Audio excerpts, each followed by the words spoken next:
I regrettably used to work at a hotel in our town. Our town had gotten hit by a hurricane a few months back, and a lot of houses were badly damaged, so many people vacated the place. The hotel is about a 15-minute walk from my house. The town and hotel name I'll leave out of this, as I really just don't want anything traced back to me. The hotel was a very standard bed and breakfast type place, you know, where they serve wet scrambled eggs, frozen sausages, and assorted cereals. The hotel had a busy month after the hurricane, as some people were out of their houses due to damages. But after a while, things quieted down, if anything, quieter than before the hurricane. I always worked nights from 6 p.m. to 2 a.m. Then someone would relieve me at 2 a.m., and they'd work till 10 o'clock or 11 a.m. I could always see how many people were checked into the hotel, and at the time, it was only maybe 9 rooms, which wasn't a lot at all. I could go the whole night sometimes without seeing anyone. There was a back break room for employees with a coffee machine, fridge, table, and a couple of sofa-type chairs. The employee bathroom was also back there. At night, I spent most of my time back there. There was a bell at the front desk that people would ring if they needed anything. I was in the back when I heard a deep voice from the lobby saying, "Hello," repeatedly. I got up and went through the door leading to behind the counter and saw a man on the other side of the glass. There was a glass barrier with an opening underneath about 10 inches high. He said he needed towels. I grabbed him a couple of extra towels and slid them under the glass for him. He grabbed them rather aggressively, shot me this weird look, then walked to the room's hallway. I stayed in the lobby, now sitting in the rolling chair by the monitors, and I just watched that man on the camera walk down the hallway. He was looking around weirdly, then he started rubbing the towels on his face. I said out loud, "What in the world?" Then he got in the elevator, so I went back to the break room. It was maybe 10 minutes later when I heard a voice again from the lobby. It was the same voice. I walked back out, and that man was standing on the other side again. He said very loudly, "My key card is broken." I asked what his room number was. He said it was something random, like 2C something with a letter in it. Our hotel rooms strictly had numbers, no letters, so I knew this man was lying. I told him, "Sir, our rooms don't have letters. Are you sure you're staying here?" His reaction was not something I was expecting, nor was it something I wish I ever had to be a victim to. He threw the towels on the floor, started smiling, and slightly tilting his head as he got closer to the glass. When his face was practically pressed up on the glass, he said, "I'm going to kill you," still with a smile on his face. Then he said it again, louder, and again. Each time he said it, it got louder until it was almost a scream. I screamed back at him, "I'm calling the police," and I did. I picked up the phone and showed him as I dialed 911.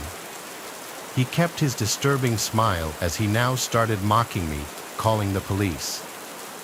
As I spoke to the dispatcher on the phone, explaining very loudly what was happening in front of my face, the sick man laughed and headed for the door in a slow walk.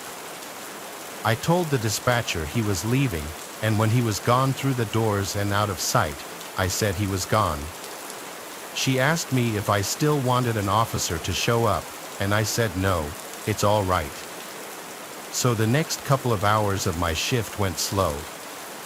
I decided for obvious reasons to hang around in the lobby now instead of the break room. There was one guest who checked in during this time. At around 2 a.m., my relief came, and I clocked out and was free to go home. I walked outside to the parking lot. It was cold out. I remember wishing I had brought my coat. I walked with my hands in the pockets of my light jacket and my hood up. Then I heard a voice in the parking lot. I turned around. There was a line of bushes that covered the first floor windows of the hotel. It came from the bushes. I don't know what the voice said, I didn't care. I walked faster now. Once I got out of the parking lot, I was on a main road for a brief minute, but there were no cars on the road in this quiet town at this hour. After a minute, I turned left down a residential street that would eventually turn onto my block. It was dead silent out, not even the sound of any distant traffic, just the sound of my shoes hitting the pavement. And then the sound of someone else's shoes hitting the pavement behind me, only it was the sound of someone running as if on their tiptoes, trying to be quiet. By the time I turned around, they stopped.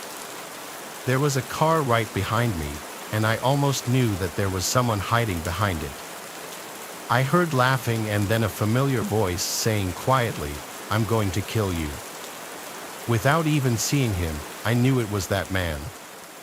I looked around, planning out my next move. I couldn't outrun a man, let alone wearing my work shoes. I looked at the nearest house. It had an upstairs light on. Someone was awake. I would go run and ring the doorbell for help. I looked back at the car, and I saw him, that man, peeking his eyes out from behind the car as he inched around it to the front. When he got to the hood, the rest of his face and upper body were exposed, and I could see his disgusting, crazy smile again. I ran for the house, screaming, "Help me." I made it to the front door and rang the bell at least 3 times. That's when the man grabbed me and started choking me, whispering in my ear, "Die." In that moment, I thought my life was flashing before my eyes. Then an angel in the form of a man opened the front door to the house and screamed, "Hey," at the man choking me. The man's grip was released from my neck, and I fell to the floor. I never turned to watch the man run away, but the man from the house helped me up and brought me inside. He gave me water and called the police for me, and I explained the whole story to the police. They collected the CCTV footage of the man from the hotel and put feelers out to track him. I was called into the police station when they did a lineup of people who looked similar to the man on the CCTV footage, and I was asked to point out which man I thought was him. I looked at all 5 of them for like 5 minutes, and I ultimately said it wasn't any of them. I don't know if the pressure and nerves got to me, but in the moment, I truly didn't recognize him to be in that lineup. I hope to this day I didn't make a mistake and let that man roam free.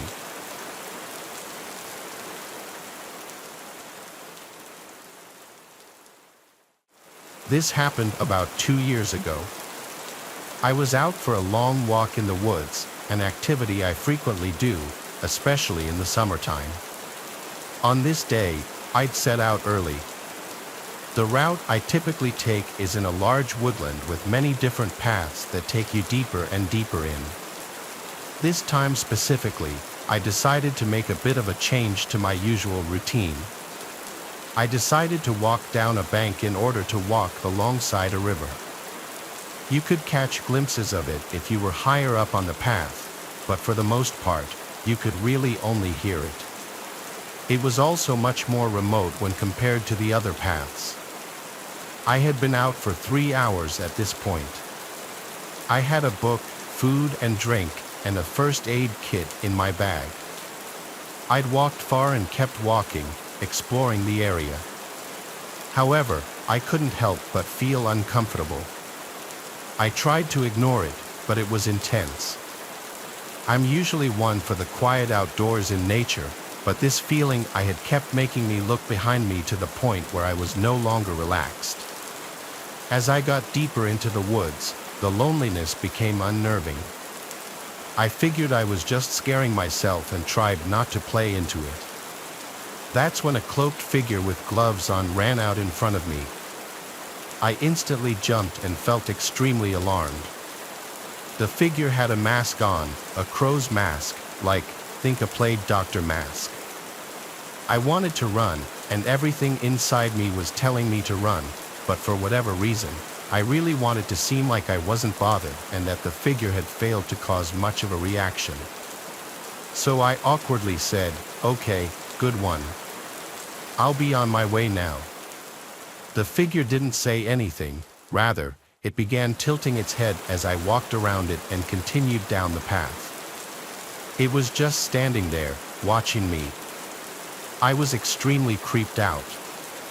Once I walked past it, I just kept walking, feeling shaken but trying not to let it show. I was nervous to look back, but eventually, I did. The creepy figure was still in the same place, still watching me walk away.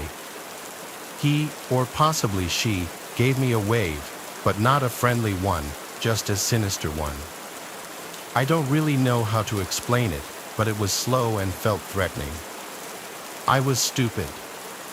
At this point, I felt far enough away from the figure, so I flipped at the bird, a choice I instantly regretted.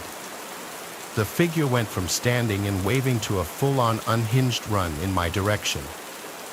I, at this point, didn't stick around and legged it out of there.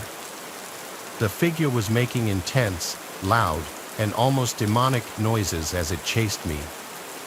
I honestly thought I was going to die, but it all came to an end when I managed to outrun this freak and made it up onto an open footpath where I was reunited with joggers and dog walkers. I was stuck in this nervous state but still so beyond happy to see other people. I tried to make as many of them aware as I could, and the whole situation was ultimately reported. I got home safely by catching a bus into town. They were rare on that side of the county, but I managed, thankfully. I felt lucky yet really detached and uncomfortable. The area was investigated by police, but it was so deep in the woods, I don't know how much they covered. As of yet, nothing has been reported since, and nobody nor anything has been found. I now avoid that area and don't plan on going too far off the beaten track on my own again. I still think about this experience. It's still vivid in my mind and absolutely terrifying to me.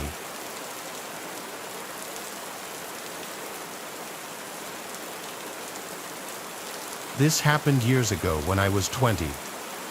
Back then, I was good friends with a guy named Ethan, who I met in high school. Both of us grew up with a passion for the outdoors, and so we thought it'd be fun to go on a week-long backpacking trip in the California woods together. We've done this once before, and I really enjoyed it. I remember looking forward to it. The whole trip started off going well, but that only lasted till the second night. It was just starting to get dark, and Ethan and I were setting up our tents for the night when we began to hear the distant sound of leaves crunching under multiple pairs of footsteps. We were pretty deep in the forest, but running into other campers wasn't completely unheard of, just, I guess, a bit of a rare occurrence. Eventually, 3 guys came into view. They didn't really look like campers, they didn't have backpacks or anything. I thought it was kind of weird to be wandering around the forest this late, but I didn't think much of it. They gave us a somewhat friendly greeting, and we gave one back. They then asked us if we were camping for the night, which was obvious as we were in the process of setting up our tents with the rest of our stuff all laid out. We pointedly said yes and asked if that was a problem. We wanted to make sure we weren't on someone's private property or, just generally in a place we weren't supposed to be. They replied saying no and just kind of walked off. The whole encounter was odd, but Ethan didn't think so.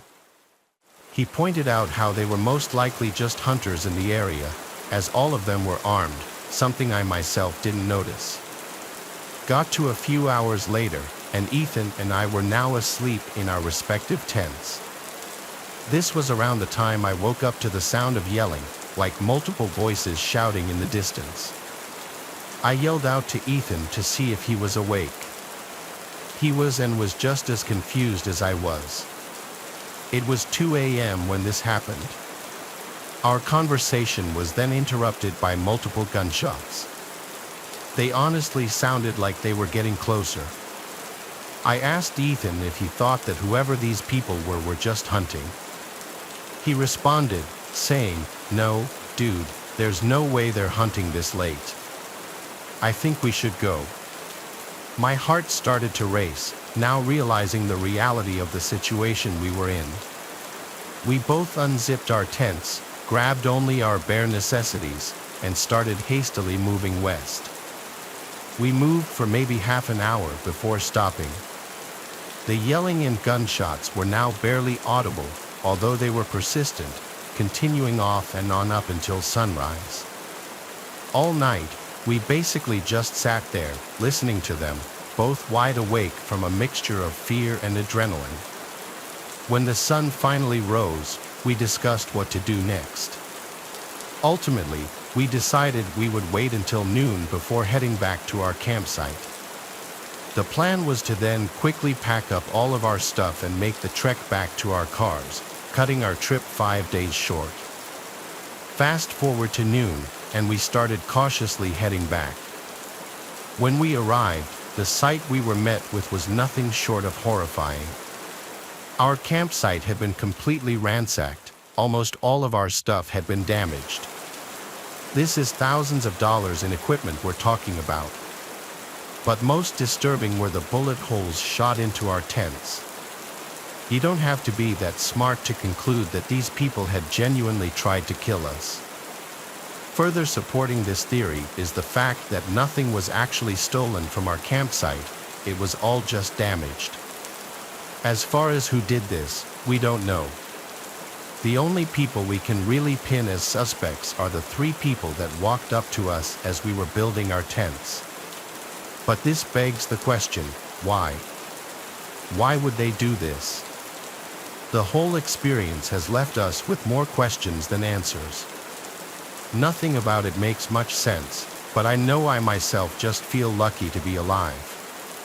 In the end, we quickly salvaged all the equipment we could and made the trek back to our cars.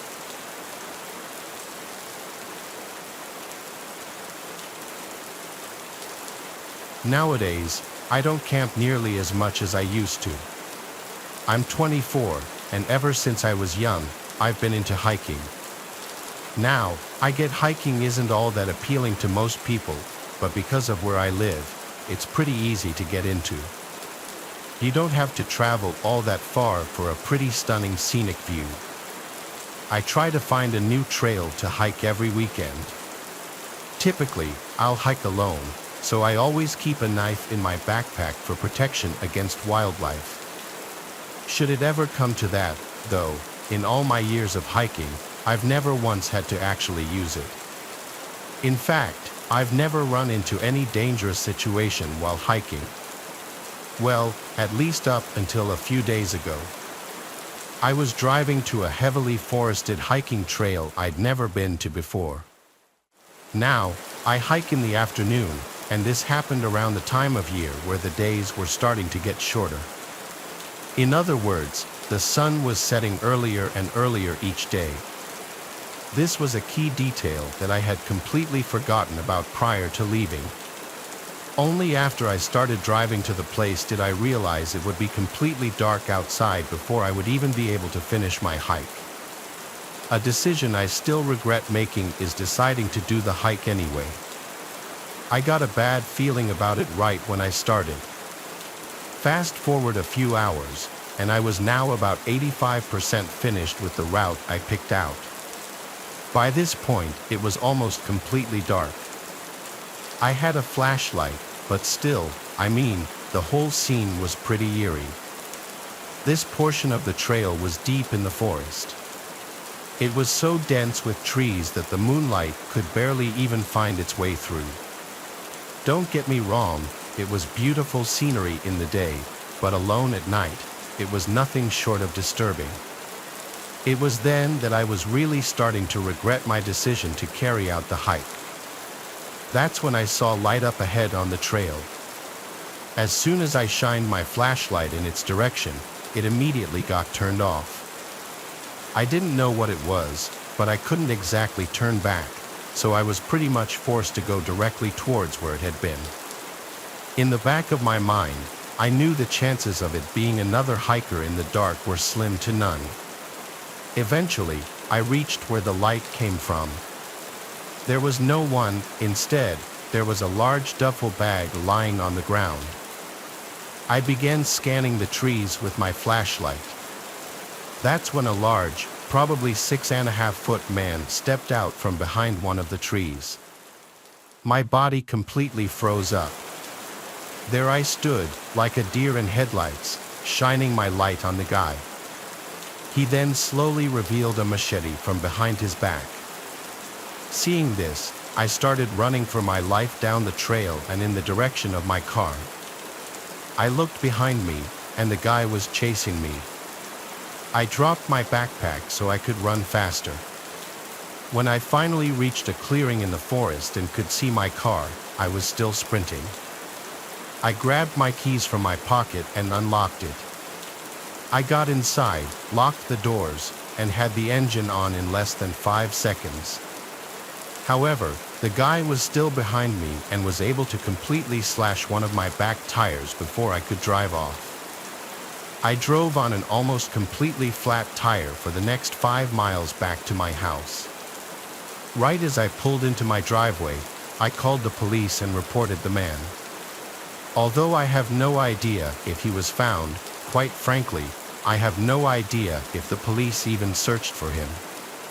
A part of me wants to go back to retrieve my backpack, which contains hundreds of dollars in equipment, but there's no way I can bring myself to do it. Plus, there's no guarantee it's still even there. For all I know, the guy went back and took it. I still don't know what I stumbled upon that night. This was by far the scariest experience I've ever had and the closest I've ever felt to death.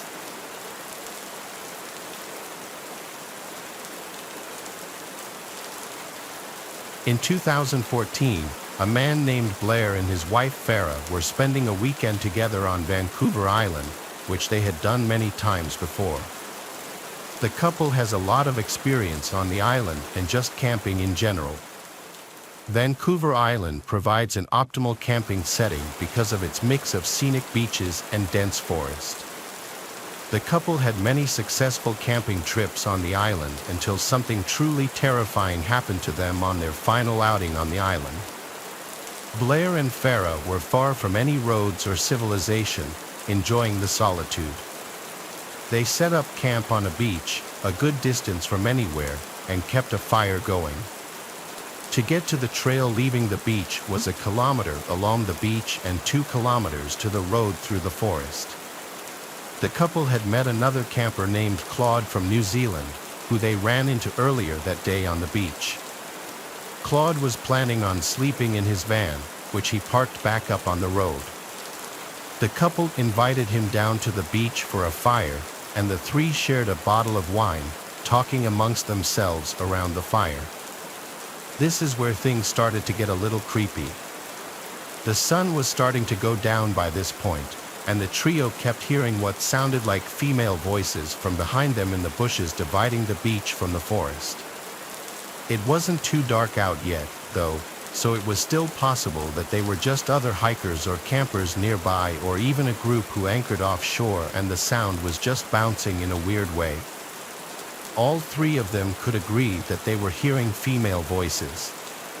On that note, it was getting late and a little dark, so Claude said goodbye and set out to hike back to his car before it was too dark. Blair and Farah stayed by their campsite and stoked the fire because Farah was starting to get creeped out by the voices, which continued on into the darkness. It sounded like two female voices speaking, but whatever that was being said was unintelligible. It sounded to the couple like the voices were not far beyond the tree line now. They stayed up very late tending to the fire, and only when the voices had finally stopped did they decide to put out the fire and go to sleep in the tent. Before doing so, the two had scanned the cove with a flashlight several times looking for boats that could have been the source of the talking, but there was nothing in sight. It was around 3 a.m. when they laid down, finally ready to catch some sleep, but about 15 minutes after they laid down, Blair and Farah heard footsteps in the area around their campsite, over by where the fire was. They came from the direction of the bushes toward the inland behind them, a direction that was not traversable by people.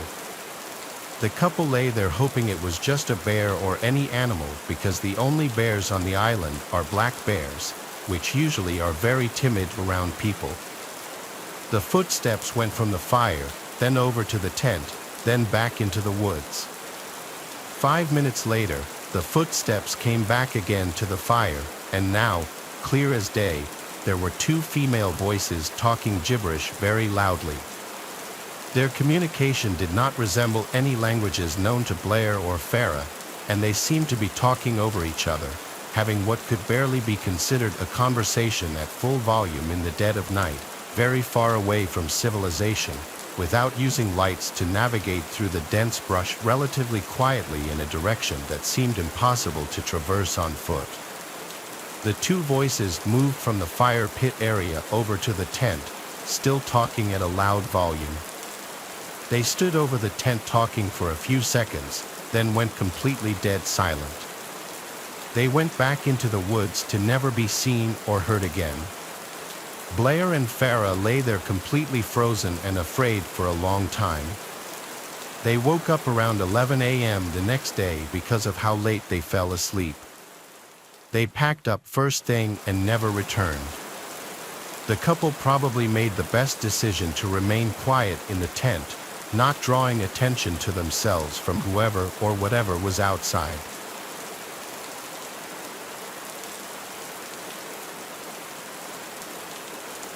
The following pictures you're about to see were taken by hikers Orly and Dante, who both live in Eagle Mountain, Utah, a small town south of Salt Lake City. For the past few years, they had been exploring forests in search of interesting things, and one day they found it. One day, Orly was hiking in Cedar Fort, just 5 miles south of Salt Lake City. While hiking, she found large amounts of animal bones and piles of junk people had dumped, but things started to get strange when she started coming across strange symbols and animal parts scattered throughout the forest, some of them in weird formations. On September 15th, she decided to bring her friend Dante along with her to show him in person the unusual things she was finding. This time, the two came across something even more disturbing. On the trail, there was a severed deer head and a pentagram surrounded by deer legs, which were not there the first time Orly walked the trail. The sun was going down, and after getting their pictures, they agreed it was time to head back to the car. But the more they walked, they realized they didn't recognize the path they were on. So, the two started looking around for anything that could refresh their memory of where they were. But as it got dark out, the two accepted that they were lost. With nothing but their phone flashlights to navigate, they started getting the feeling they were being watched. As they picked up their pace, the two started to hear the trees and bushes moving at least 20 feet to their right, made more concerning by the fact that there was no wind that night. The two started to panic and hurried onto a trail they found, hoping it would take them back to Orly's car. Just when things couldn't seem to get any worse, Orly and Dante heard a scream so deep and horrific that it sounded neither human nor animal. The two sprinted down the trail, Orly making a conscious effort not to look back, but Dante did. Dante claimed to see a large black figure on the trail behind them, too big to be a human. The two made it to the car by some stroke of luck, losing whatever was chasing them. So, they left the forest and went straight home. Orly has not returned since.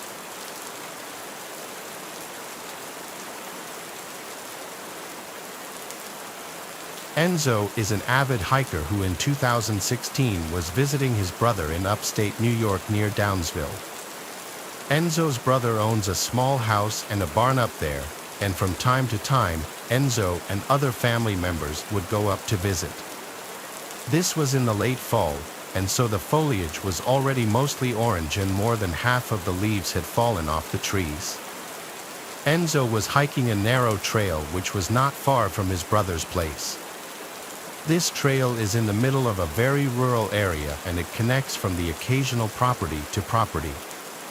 So when Enzo stumbled across a duffel bag on the ground in the middle of the woods, it was a surprise. The duffel bag looked like it was relatively new. It didn't look dirty as if it had been sitting in the woods for an extended period of time. There was a foul odor emanating from the bag, however, like something rotting inside. Enzo assumed the worst, but he knew he had to open the bag to see what was inside in case it actually could have been a person.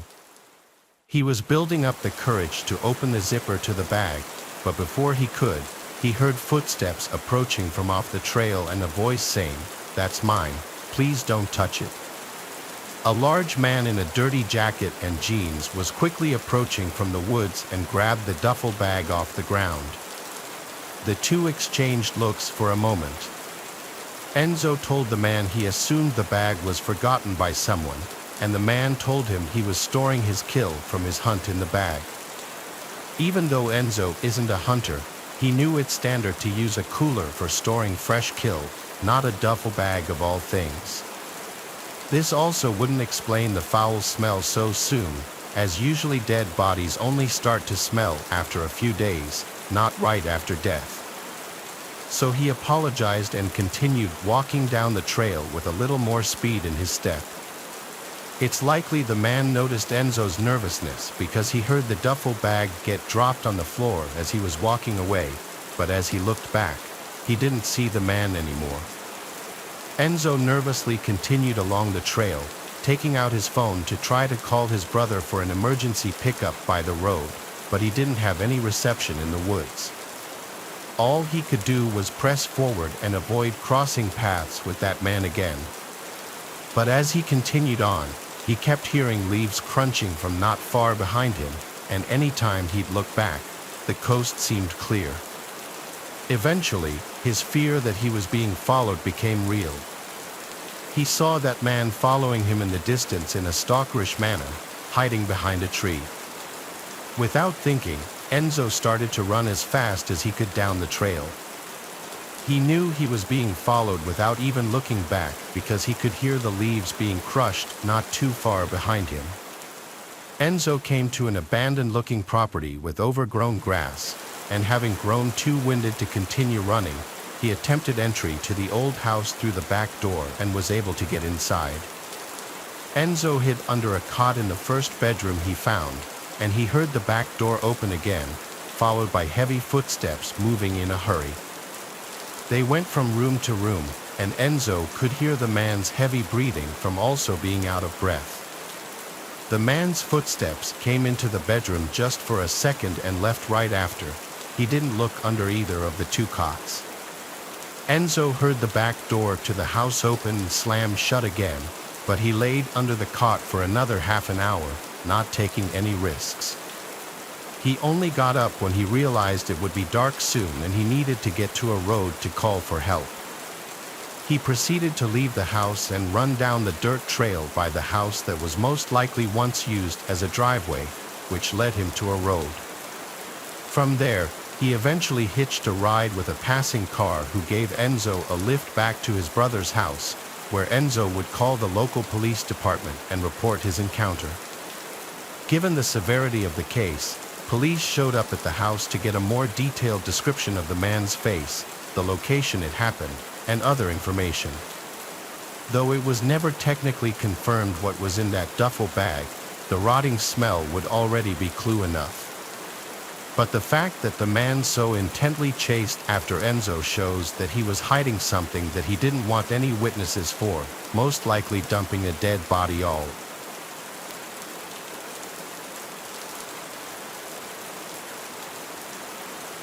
When I was 25, I had to move out of state for work. I still work with the company, but I've been able to move back to my hometown and work at the local office here. But at the time, I needed somewhere to live that wouldn't be bank-breaking. I made a posting on basically all the websites for a roommate, Instagram, Craigslist, Twitter, and even on my neighborhood subreddit. I had a guy named Chad reach out to me on Instagram stating he had a room available in his place. I looked at his pictures to see if he looked like a somewhat normal guy, and he did. I was open to the idea of having a male roommate as long as they seemed normal, even though my parents were very against it. Chad and I FaceTimed, during which he gave me a virtual tour of the place. Apparently, he owned the place outright. It was a modest house in the middle of town, only a 15-minute drive from where my office would be. He also seemed pretty nice. I didn't get any bad vibes at all. His price was fair, and his rules were pretty fair too. He said it was available to move in right away, which was perfect. So it was settled. A week later, I had all my things packed and drove down. I met Chad right out front of the house where he greeted me and handed me a key. The first thing I noticed about him was that he was really short, eye level with me. He helped me bring some of the bigger and heavier bags inside. He showed me my room, which was already furnished. He said one of his friends had been living there and recently moved out. I replaced all the pillows and bed sheets with my own, of course. The rest of that day was spent settling in. Chad, I could see, was trying to get to know me and presumably make me feel at home. I didn't get any overly friendly vibes yet. The next day was Sunday. Chad offered to drive me around town to show me around. I wasn't eager to, but I said sure just to get off on a good start with him. He drove us around town, showing me where the good shopping centers and restaurants were. But then he offered to get us lunch. I really wasn't hungry, and he was suggesting a sit-down lunch, almost like a date. I didn't want him to get any kind of wrong idea. I just needed a room. I said I wasn't hungry, and then he right away suggested we go grab drinks somewhere instead. I politely shot it down too, saying I don't drink on work nights. He was being a bit pushy, saying, "Come on, just a couple drinks." I still maintained my politeness and said another time. He gave up and went really quiet all of a sudden, like he was upset. I'll admit, I was slightly uncomfortable, but nothing I couldn't handle yet. That week was my first week at work, so my attention was focused mostly on adjusting to the work week.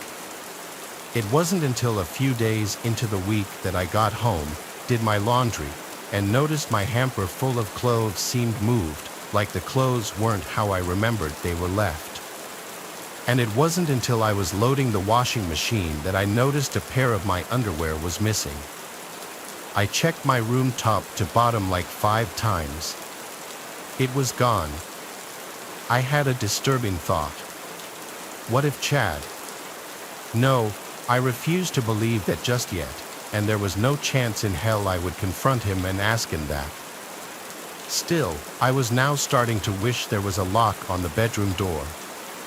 That weekend, I bought a lockable doorknob from Ace Hardware, and while Chad wasn't home, I swapped out the current doorknob with the new one. Now I could leave the place in peace. I figured I'd tell Chad the next time I saw him. He didn't come home that night, though. He must have been working. His schedule seemed pretty random. That night, I awoke to banging on my bedroom door. It was Chad. He was saying my name, and he didn't sound happy. I checked the time, and it was like 1:30 in the morning. I decided I would pretend I was asleep. I was honestly kind of scared to open the door. I had a feeling it had to do with the doorknob, and I was right. The next morning, I woke up to a bunch of texts from Chad saying, "We need to talk.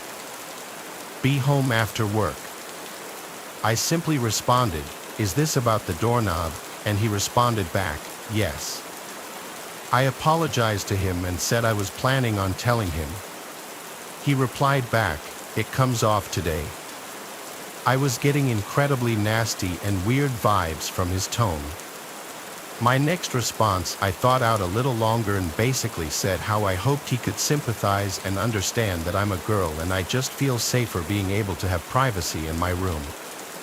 He responded a little nicer this time, but he still basically said no to my request and that the old doorknob needs to go back on. I was confused and upset, but I had to respect his rules.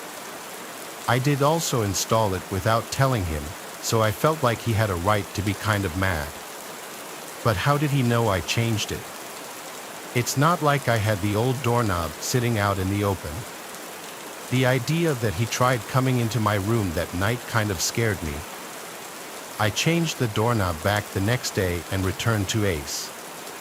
This is where things went really downhill, though. There was a knock at the door one day when Chad wasn't home. It was a girl around my age. She asked me if I was living here with Chad, and I said yes.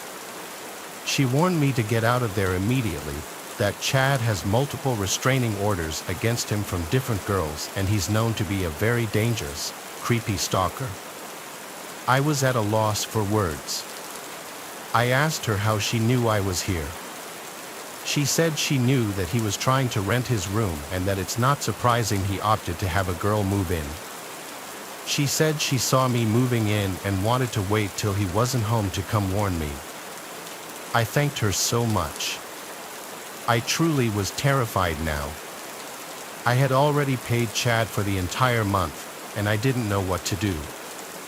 She said she would help me in any way she could. I took her number, and she left. I started packing my things and looking for other places I could move to. I found something across town, a studio apartment sublet for a little more money. I contacted the poster of the ad, and she told me I could move in as soon as possible. Perfect. Now I just needed to tell Chad and get my money back. I started packing some of my stuff into my car and I texted him that I'd have to be moving out tomorrow as something with my family came up and I needed to go home. He didn't answer. He got back to the house about an hour later and asked me about my text. I came up with my best fake story possible, and he said yeah, he'll give me the money back tomorrow after he goes to the bank. I was super relieved. About an hour later, he knocked on my door and then said, "Did by some chance some girl say something to you?" I simply said, "No, what do you mean?" And he said, "Never mind. It just seems like you're running away out of here for another reason." I insisted that it was purely because of the family reasons. He said okay and left. Sadly, the story didn't end there. I woke up that night and screamed at the top of my lungs when I saw a black figure sitting on the end of the bed. It was Chad.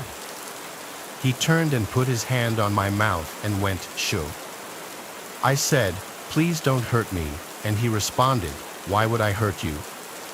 I knew someone said something to you. Don't believe what these girls say." I said, "You're scaring me, and this part is still just as insane to me as it was in that moment." He started to caress my leg and he said, "I don't mean to scare you," right after I said he was scaring me. I got out of the bed and ran for the door, and he screamed at me to stop. I ran outside with my phone in hand and called the police. I hid in the bush until they showed up and I explained the entire situation to them.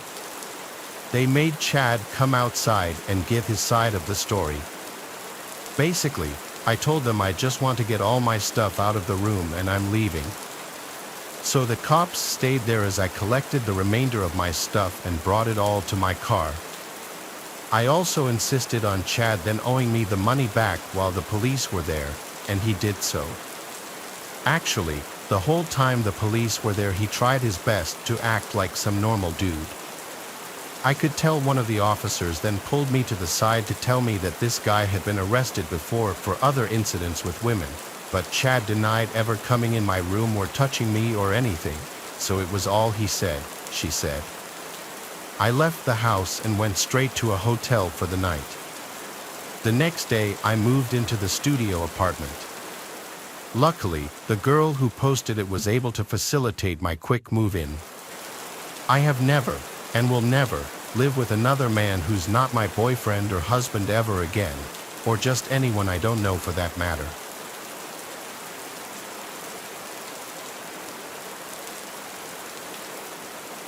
Tale takes us deep into the darkest corners of the internet, where whispers of a cursed game spread like wildfire through online forums and chat rooms. They called it the Grimoire, a text-based role-playing game shrouded in mystery and whispered rumors of misfortune and despair. Legend had it that the game was the creation of a reclusive programmer, a digital recluse who had poured his darkest fears and obsessions into its code. But something went wrong. The game, once intended as harmless entertainment, became corrupted, twisted by an unknown force, its code taking on a life of its own. Rumors spread like wildfire through the online gaming community, tales of players experiencing strange phenomena, their real lives mirroring the events of the game with chilling accuracy. Some claimed to have lost fortunes, their in-game losses translating into real-world financial ruin. Others whispered of broken relationships, accidents, even disappearances, all linked to the game's malevolent influence. The game, it seemed, had a way of reaching out from the screen, of blurring the lines between the virtual and the real with terrifying consequences. Despite the chilling tales, curiosity got the better of many, drawn to the game's mystique like moths to a flame. Among them were two friends, Mark and Lucas, avid gamers with a penchant for the strange and unusual. They stumbled upon the Grimoire on a hidden forum, its download link buried beneath layers of cryptic messages and warnings. Intrigued and perhaps a little foolish, they decided to download the game, eager to experience its mysteries firsthand. As they installed the game, a sense of unease settled over them, the computer screen flickering erratically, the room growing noticeably colder. Ignoring the warning signs, they launched the game, its opening screen a jumble of distorted text and disturbing imagery that seemed to riot and pulsate before their eyes. A single line of text appeared on the screen, its message chilling in its simplicity: "Welcome to the Grimoire. You have been warned." Undeterred, Mark and Lucas created their characters, their avatars appearing on the screen as pixelated representations of themselves, their features strangely distorted, their eyes glowing with an unnatural light. The game world was a dark and unforgiving place, a labyrinth of shadowy forests and crumbling ruins populated by grotesque creatures and malevolent entities. As they progressed through the game, they couldn't shake the feeling that they were being watched, their every move scrutinized by an unseen presence. Strange things began to happen.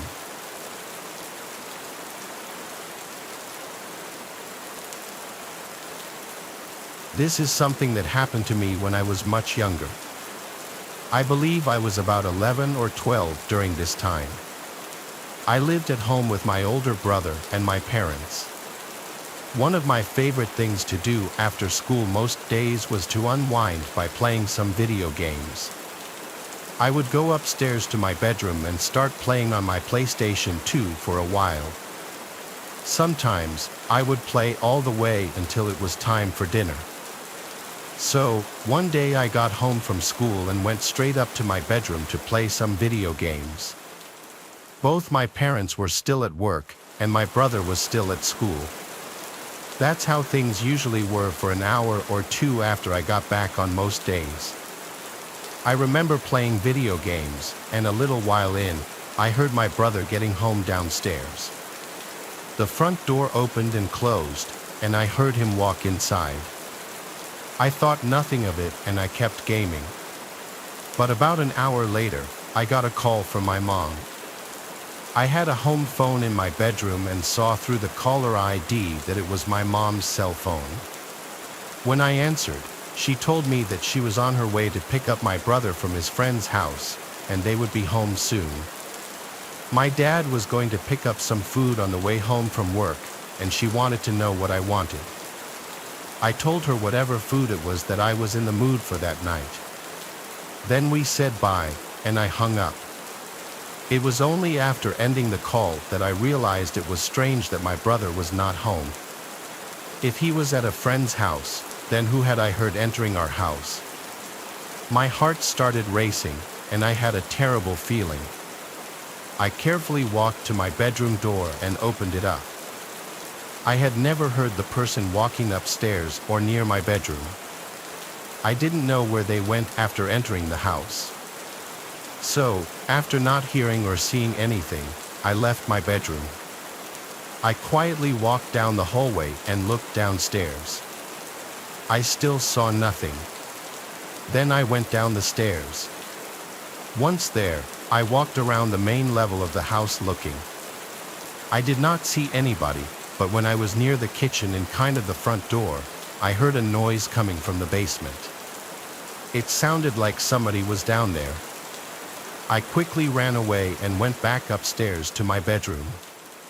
A short time after entering my room, I heard the front door to the house open and close again. At that point, I ran back downstairs. When I got to the front door, I saw what looked like a man walking away down the street. I didn't recognize him and only saw him for like 2 seconds.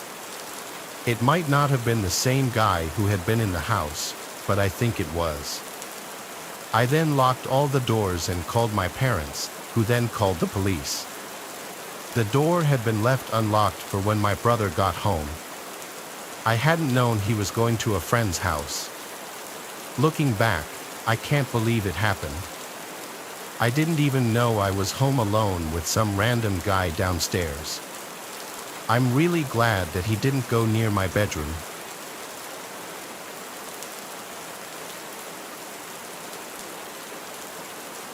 I went to summer camp a few times when I was a Boy Scout. It was usually pretty fun, especially the parts of the day we got to spend doing whatever we wanted. Nobody was actually invested in earning numeric badges unless it was for something cool, like wakeboarding. All we really cared about was messing around in the woods and swimming in the springs to beat the heat. It was a nice time just to be away from home and our parents for a week. The only thing a Boy Scout was missing was a girl to gallivant with. In the beginning, I thought I would go to summer camp every year if I could.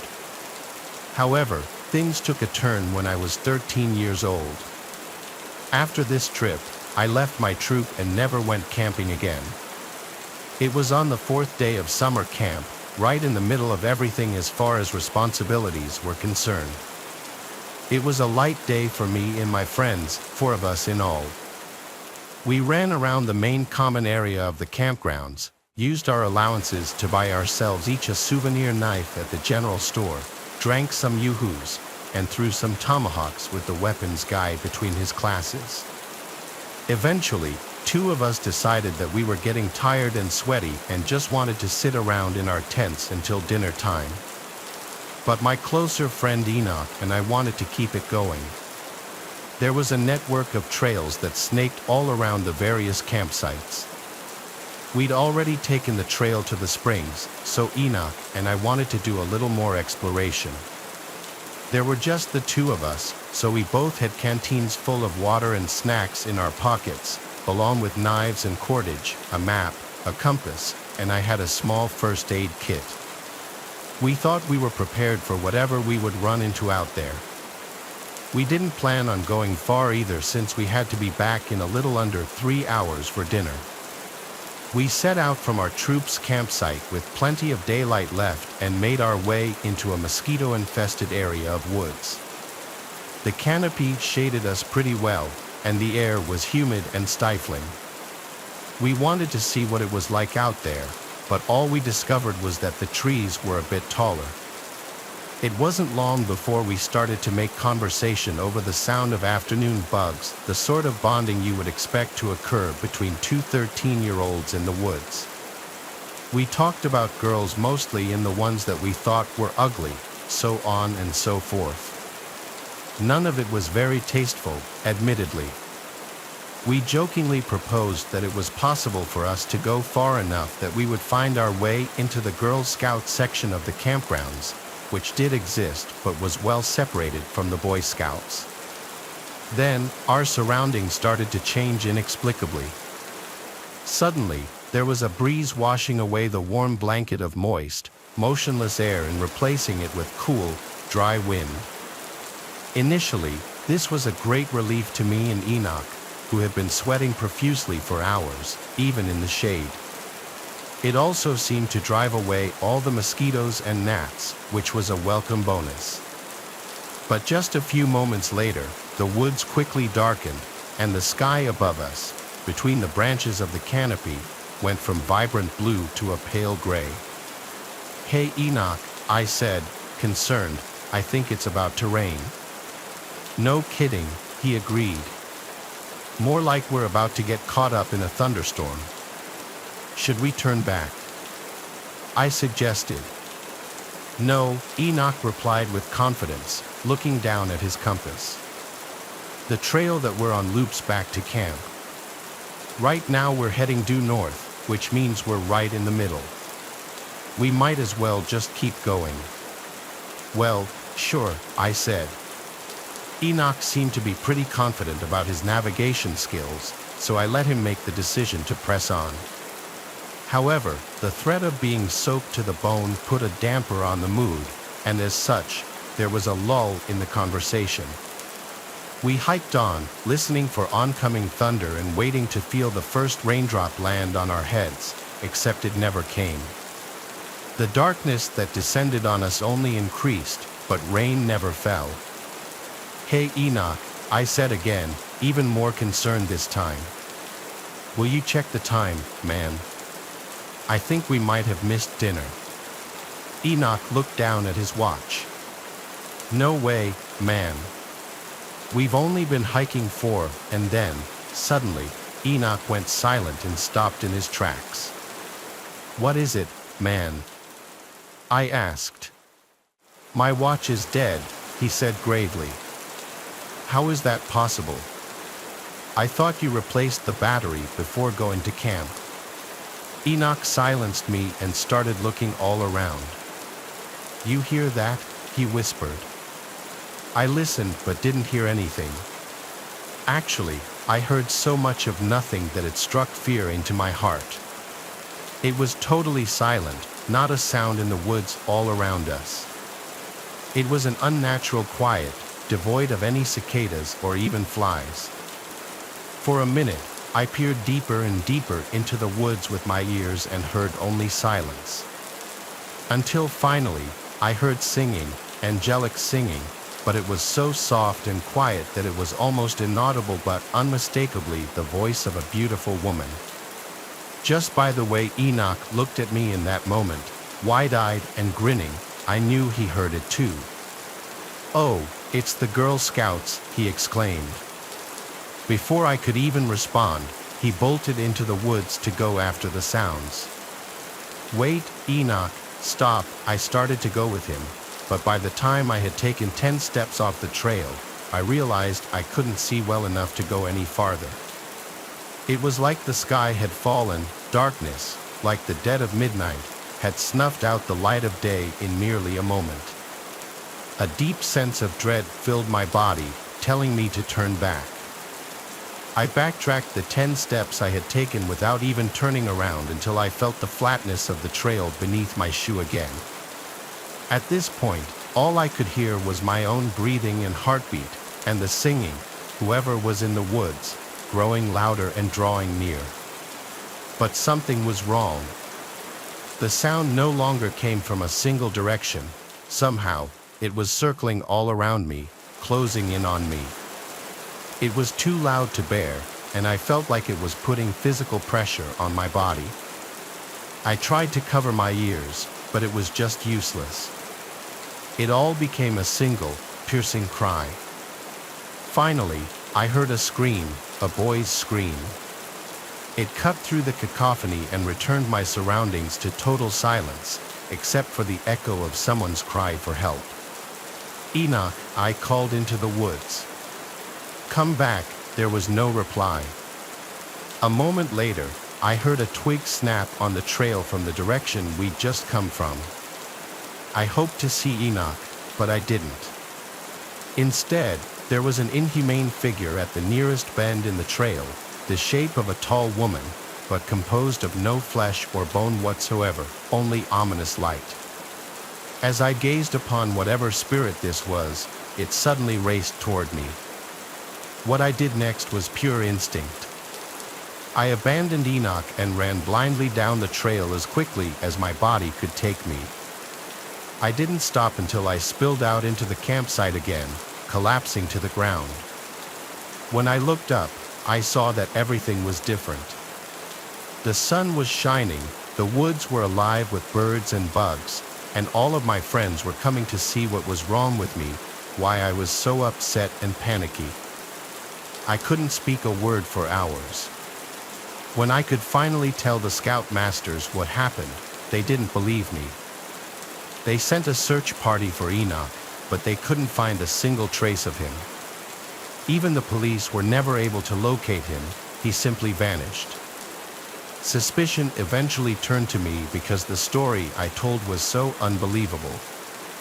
So, to avoid being put in an asylum, I ended up changing my official statement to losing track of him when we both went to take a piss at separate trees.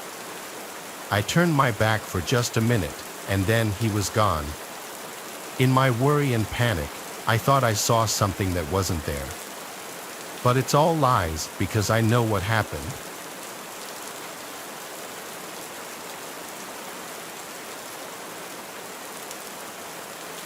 When I was in middle school, I was desperate for friends. I tried to talk to anyone that would let me sit with them, but nobody ever seemed to like me enough to keep me around, or they would just be mean to me.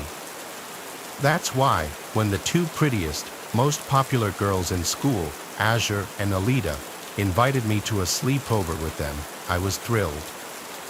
I had tried sitting with them at lunch a few times before, but they always told me to go away because they were busy talking about something that wasn't my business.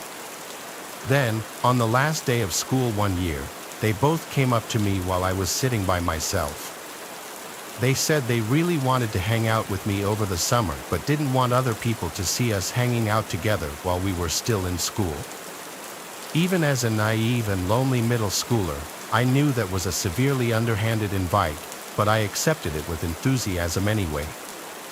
I would take what I could get, and they knew it. Of course, my mom was just glad I was finally starting to hang out with other kids, and she gladly gave me permission to go, especially when I said that Azure's mom offered to serve all three of us dinner. When I got there, it was about 8 p.m., and I was already dressed in my pajamas. Alita and Azure were still fully dressed. When I asked if we were still going to have dinner together, Azure said that they had just finished eating right before I got there. Then Alita said I didn't need to eat so much anyway. They were already putting me down, but I wanted to be friends with them so badly that I let them do it. After I said hi to Azure's mom, who was already wine drunk and ready for us to not be her problem anymore, we all went up to Azure's room upstairs. It was a Jack and Jill style bedroom with her own bathroom and another bedroom on the other side. I asked Azure who was in the other room, but she snapped at me and said it was her older sister and told me not to be so nosy. I apologized profusely, but they just told me to be quiet because my voice was annoying. Azure had a bunch of awesome stuff in her room, from Taylor Swift posters to expensive makeup and giant stuffed animals, things that my mom couldn't afford to get me. But as much as I wanted to ask her about it, I knew she wouldn't like that, so I just looked at the floor. We started to play Truth or Dare, which Alita and Azure used to mine all sorts of information about me, including who I had a crush on and how much money my parents made. I told them everything honestly, only for them to laugh in my face every time. Whenever I asked them to tell the truth about something, they made up a bunch of ridiculous stuff that I knew was a lie, but of course, I wasn't going to call them out on it. When I finally got sick and tired of having to spill all my beans, I told them to dare me to do something. As soon as I said that, Alita and Azure looked at each other with the most wicked smiles, like they had been waiting for me to say that the whole time. Then Azure dared me to go into the bathroom and play the Bloody Mary game. I didn't know what it was at the time, and when I admitted this, they both screamed in disbelief that I didn't know who Bloody Mary was. They explained it to me and said I had to do it or I would have to leave the sleepover. I wanted to stay, so I stepped inside the bathroom. Azure and Alita lit a candle in front of the mirror, then they turned off the lights and shut the door. You have to say it loud and clear, Azure teased me from the other side. If you don't, we'll know. I was shaking. I had no idea what would happen. Was this Bloody Mary someone that could really be summoned? Would she really kill me if she came? I didn't know, but the only thing that pushed me forward was the need to be accepted and the belief that things like ghosts didn't exist. I looked at myself in the mirror, took a deep breath, and said, "Bloody Mary," 3 times slowly. For a moment, nothing happened. I looked behind my reflection, and there was nothing, until I saw a woman crawling out of the bathtub behind me. I screamed and turned around, and I realized it was real. There was a real bloody woman sitting in the shower. Her skin was gray, like she was dead, and her clothes were torn up. But her eyes were open, and she was looking right at me. Slowly, the woman stepped out of the tub and started walking toward me. I was so petrified I couldn't move. I wanted to, but it was like my legs had turned to stone. With every step she took, she left a trail of blood. Soon, she was right in front of me. I screamed again, but she grabbed me by the throat and lifted me up to my tiptoes. She opened her mouth and revealed a gaping jaw full of blood and blackness, inching toward my neck like she was going to take a bite out of it. I couldn't maintain control of myself, so in that moment, I peed my pants. But then, at the last second, the door swung open and the lights turned on. "What's going on in here?" Azure asked. "Why are you screaming?" I could barely get a word out through my stuttering teeth, but I managed what I could. "Bloody Mary was here," I said. "She was right in front of me. I saw her, and it was real. She grabbed me and everything, and she tried to kill me." Alita and Azure said, almost in unison, "What?" They looked all around the bathroom, but of course, she was gone. "Stop acting crazy," said Alita. "You're just begging for attention." "Honestly, it's kind of embarrassing," Azure snickered and agreed. "Wait, did you pee yourself?" "That's disgusting," Alita exclaimed. "Oh my God, so yeah, actually, I think if you're going to act like that, you just have to leave." "What? Why?" I asked in disbelief. But before I knew it, Azure and Alita dragged me out of the bathroom and pushed me down the stairs, then threw all my stuff at me.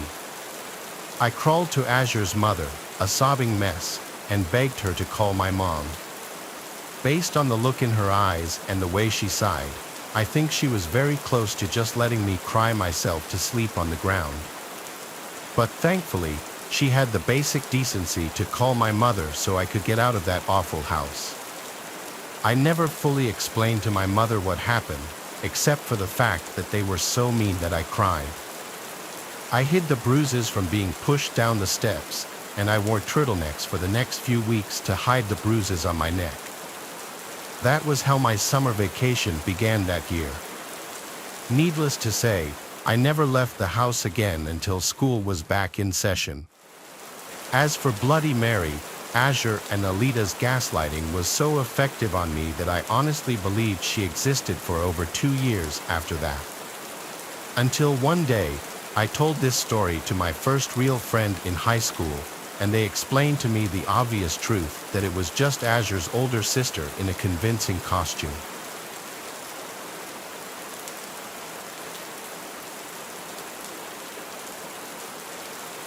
I'm 18 years old and going to be a freshman in college this September. This past July, my friend Zelda held a pool party in her backyard as a sort of graduation party, minus any of her family being around because her parents were away.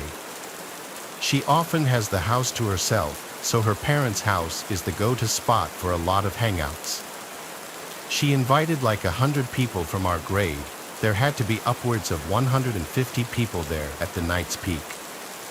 I was one of the first to show up with my friend Jonah because we're close with Zelda, so we wanted to help out a little bit.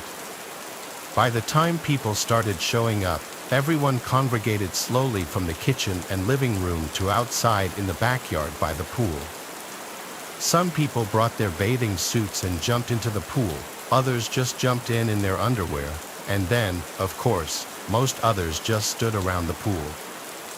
She has a huge backyard. At a certain point, so many people were at the party that it was clear as day people were bringing friends from other schools because we didn't know everyone there. Zelda was getting mad because she made it clear she didn't want randoms. In fact, unfamiliar people seemed to be just barging through the gate, not even accompanied by people from our school or grade. There wasn't much we could do, though. The party was already too crazy to easily control. Zelda did throw in our class group chat not to bring any more randoms or they'd be asked to leave. The problem seemed to slow down after that. At around 1 a.m., the police came to the house and had to shut down the party due to multiple complaints from neighbors, so the music was turned off, and 99% of the guests were asked to leave. Mostly everyone cleared out except a few close friends, including some of Zelda's girlfriends, Letitia and I, and a few other guy friends. We helped do some cleaning, like picking up all the empty cans and bottles. Eventually, it was just 4 of us left there. I'm talking at like 3 a.m., if not later. Since it was hot outside, we migrated to the inside of the house in the air conditioning, where we were just chilling in the living room, continuing to drink. Then we all heard a distinct crack from upstairs, and we went silent. Zelda was the first to ask what was that as we all looked at each other with these wide-eyed, half-laughing, half-freaked-out faces. Letitia and I left, teasing Zelda that someone was upstairs in her room, and she begged us to stop and check it out, so we did. We went upstairs to Zelda's room. It was clear. We then went to the guest room that used to be her older brother's room, and we found one of our friends, Eudora, passed out in the bed.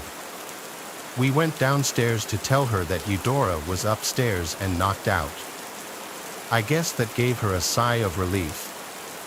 Looking back, that didn't much explain a sound coming from upstairs if he was knocked out in bed, though, but we weren't exactly the most coherent at that moment. Eventually, Zelda and her friend Mia went to sleep in her room, Letitia fell asleep on the couch, and I went to her parents' bed. None of us were okay to drive anywhere. I can't remember how much time passed before I remember one of the girls screaming in the next room over, and then both of them. It was a heart-dropping kind of moment, but I didn't know if they were messing around with each other at first or not, but I realized pretty quickly the screams were way too real. I burst out of the bed and went to Zelda's room and opened the door. The lights were out. I could barely see anything except for the 2 girls huddled up, hugging each other in the corner of the room, basically curled up on the floor. I saw what they were screaming at. There was a tall person in the opposite corner of the room, on the other side of the bed from them. I saw him looking at me in the doorway. I yelled at the girls to run, and they did. There was so much yelling that even Eudora woke up and came out as the girls ran downstairs, screaming that the man was touching their feet. We followed, but looking back with 3 guys there, we regrettably didn't try to overpower that one man. We all left the house, and one of us called the police, waiting by the neighbor's house with the neighbors, possibly the same ones who called the cops on the party. We didn't see the man leave the front door ever, and after police searched the house and couldn't find him, that meant he left through the back door. None of us recognized who that man was. It was probably an older man who knew Zelda somehow that snuck into the house during the commotion of the party and thought Zelda would be alone after the party. It's some sick, scary stuff. Whether we could have overpowered him or not, we'll never know because we don't know if he was armed.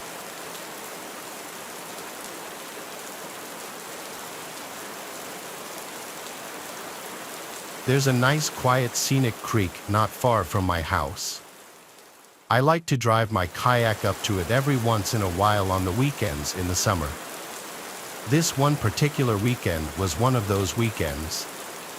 The weather was perfect, sunny and 70s. I'd kayaked down this creek a bunch of times and never had I seen anyone else kayaking it. That's part of the reason I like it because I'm a very reserved person and I like to do things myself, preferably with privacy. So, I set out on the kayak not far from where I parked my car, which is in a gravelly dirt parking area right off the road. There was one other car that pulled in a few minutes after I did, which was unusual. I'd never seen any other cars except my own here. 20 minutes into my kayaking, someone came out from the woods ahead of me, coming up on the left, and approached the edge of the water. He stopped and waved at me and smiled. He put his hands on his hips and greeted me. It seemed he had an expectation for me to stop and chat. I instantly knew I didn't like his smile, but my mother raised me to be polite to everybody, so I stopped paddling and smiled and greeted him back. There was an awkward pause where he was just nodding his head with his closed-lipped smile, and I had to break the silence by saying, "It's a beautiful day out." He nodded his head and said, "Yup," then asked where I'm from.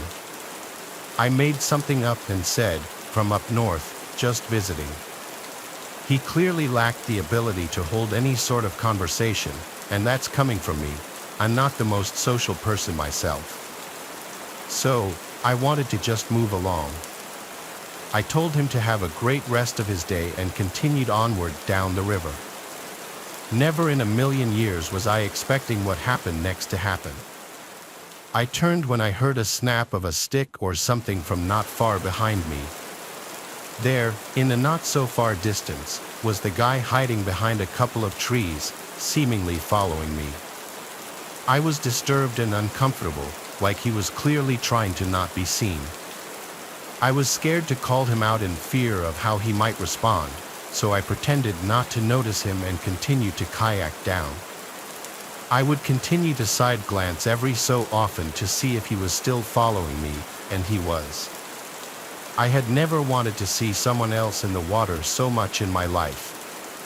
I took out my phone to try to call my dad or my brother for help, but of course, I had no cell reception out there. Still, instead of being followed and probably attacked, I decided to stop in my place, turn around, and threaten to call the police if he didn't stop following me. The man just stood in place behind another big tree, though he was clear as day there. I then decided to fake call the cops. I raised my phone in the air at the man and said, "I see you there, I'm calling them now." I then proceeded to fake a phone call, pretending like I'm talking to the police. The man started to walk away deeper into the woods. It seemed to have worked. I turned around immediately and started kayaking back up the way I came as fast as I possibly could. I would constantly look over my shoulders until I got back to where I launched the kayak. I made it safely. I checked my whole surroundings before stepping out of the water and carrying my kayak back to my car. The other car in the little parking area was still there, but I made a disturbing discovery that may have saved my life. Up until this point, everything that happened could have maybe been explained away. However, I noticed broken glass near the back of my car and the back passenger's side window wasn't there anymore. It had been shattered.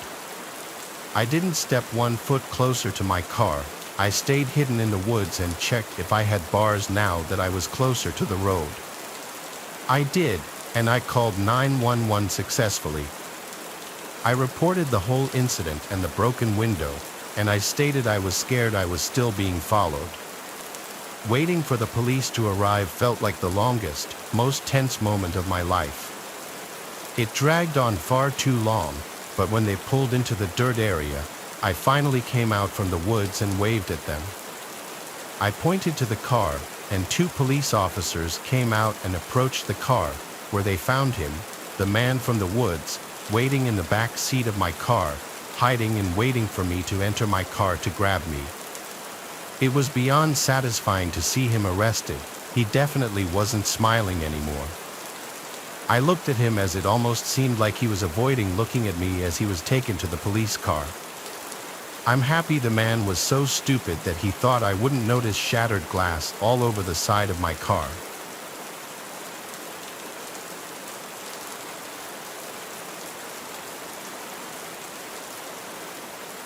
What you're about to hear is something that will sound like it was straight from a horror movie, but it's absolutely true. Every summer, my friends and I go on a camping trip to a new location. It's a tradition we've had for years. One year, we chose a hiking trail in West Glacier, Montana. My friend Enda is a photographer, so he always likes to bring his camera equipment and get lots of nature shots. Our first day there, the three of us did a lot of hiking and exploring, taking in the sights and allowing Enda to get a lot of shots. That first night there, nothing was out of the ordinary. We had two tents. I was alone in mine while the other two shared theirs. The next day, we did some fishing at a nearby river and a few other things that aren't really that interesting to talk about, but that second night was where things got weird. The fire had just been put out, and we went to our respective tents. None of us had even fallen asleep yet when we started hearing sounds from out in the woods. It was very clearly a person's voice. It sounded like an older woman's voice. It kept getting louder and more clear every 10 seconds or so. I called over to my friend's tent right next to mine, asking if they heard that, and they called back saying yes, someone was out there. The voice got so close and so clear that we could hear her saying, "Hello." I was shaking in my socks. Maybe you might think we're bad people for not jumping to help an older woman who may have been stranded in the woods, but that just didn't seem right. Being in the middle of the woods at night hearing someone calling out, "Hello," is beyond terrifying. I heard footsteps approach the tent, then stop. The voice once again said, "Hello," but it was right outside the tent this time, and now that it was this close, it didn't sound like a woman anymore. It sounded like a man trying to sound like a woman, raising the pitch in his voice. The person outside my tent suddenly started shaking the tent aggressively, and I freaked out and screamed, "What do you want?" My friend shouted to go away to the person. The shaking then stopped as suddenly as it started, and I heard the footsteps quickly hurry away. I waited a few moments before unzipping my tent and grabbing my sleeping bag to go to my friend's tent. Even those brief 5 seconds outside the tent, I felt like I was going to be grabbed at any moment. I felt safer as I was in the tent with them and not alone anymore. None of us knew what to think, but we all three agreed it didn't sound like an actual woman.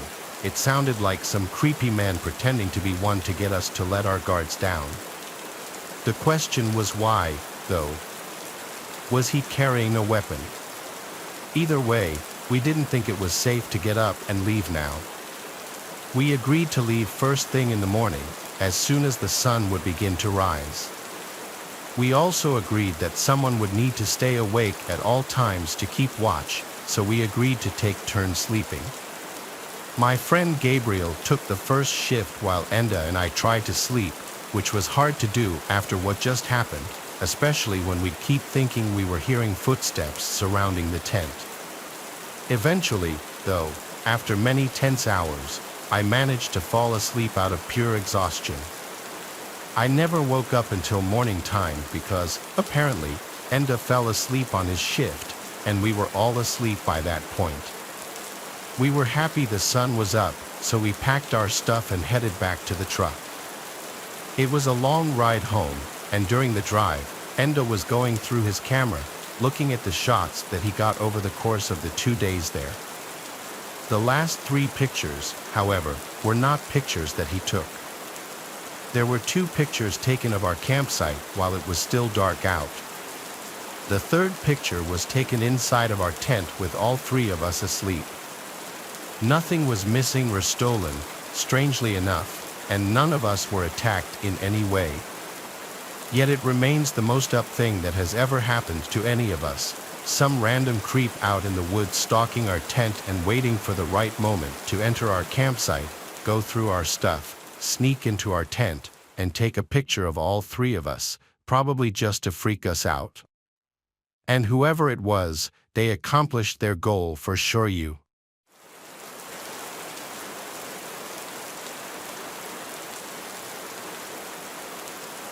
Summer is the greatest season by a long shot.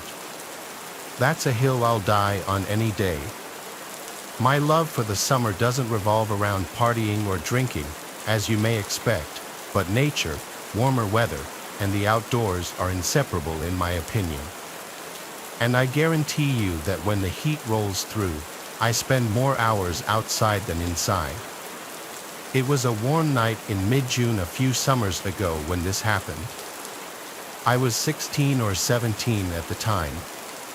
For context, there's a massive nature preserve near my house. When I say massive, I mean it. It's close to 1,000 acres in size. To this day, there are still parts of it that I'm positive I haven't explored. 2 of my friends and I agreed to spend a night camping in those woods. Technically, camping there was strictly forbidden and borderline illegal, but we figured that there was no chance someone would catch us in this dense forest.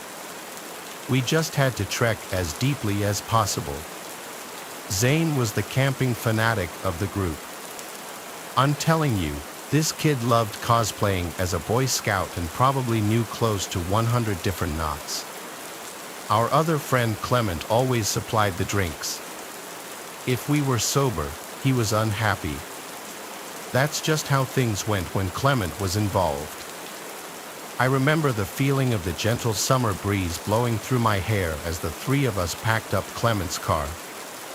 The weather was ideal, not too cold, not too hot. A few beers later, the 3 of us found ourselves lugging camping equipment through the woods at like 11:40. I can't lie, I was feeling the alcohol start to hit me as we marched along. Zane always carried this industrial-grade flashlight with him, so the darkness of the forest wasn't much of an issue. As much as I enjoyed the outdoors, though, traversing through thick woods at this hour was a bit creepy, even with Zane's flashlight on hand. After close to half an hour of straight walking, the 3 of us found ourselves in a small flat clearing that was an ideal spot to set up camp. We pitched our tent as per Zane's instruction and set our chairs up. The fire was the next step. Zane once again took the lead on this, and after a few more minutes, we had a pretty decent fire going. Clement reached into his bag and tossed me another drink. He then grabbed his JBL speaker and started playing some music. The vibe was perfect, and we must have been talking and drinking for a good 2 hours. We were all pretty drunk at that point, and I could tell the other guys were just about ready to pack it up for the night. Clement turned the music down and started collecting discarded beer cans. Just then, a deafening whistle pierced the silence. I nearly jumped out of my seat, going from drunken haze to high alert in a matter of seconds. I don't know how to describe it. The whistle was abnormally loud but still sounded distant. Clement quickly shut the speaker off, and the 3 of us sat in silence as we exchanged concerned looks. I could feel my heartbeat pounding through my chest. We sat there frozen in place for what seemed like forever, listening intently to our surroundings, but there was nothing. It almost seemed quieter now than it had when we first got there, like eerily quiet. Not even the normal wood sounds you come to anticipate. I used that time to replay my memory of the whistle back in my head. It definitely wasn't an animal's noise. The best way I can describe it is a standard whistle you would hear at a ballpark.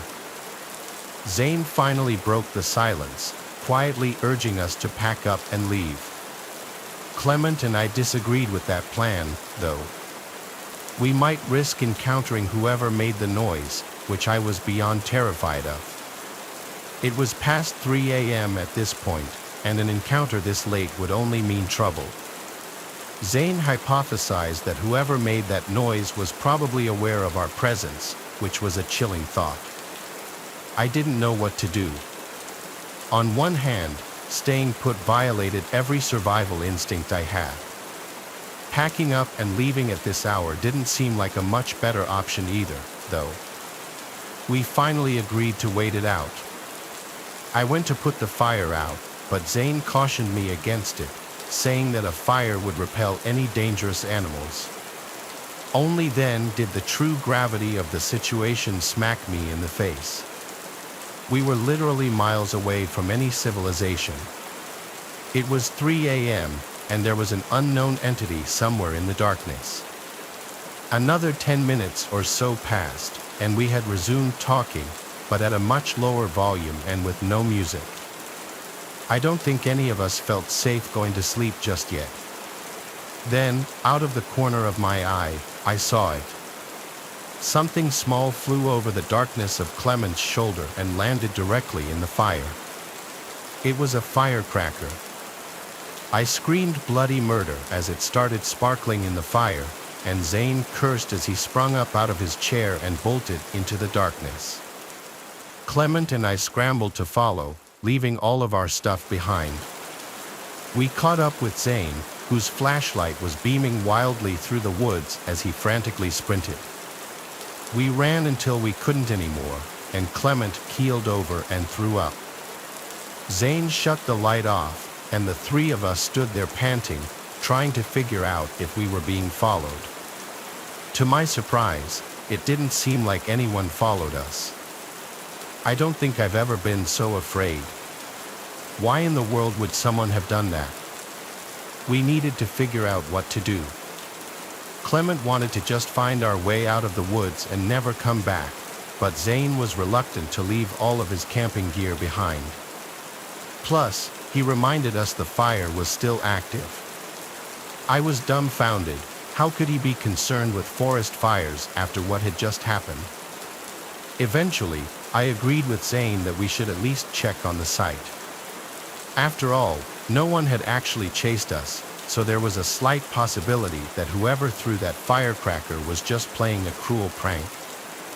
Zane was a navigational expert and was actually able to retrace our footsteps. I could make out the glow of the fire as we quietly approached.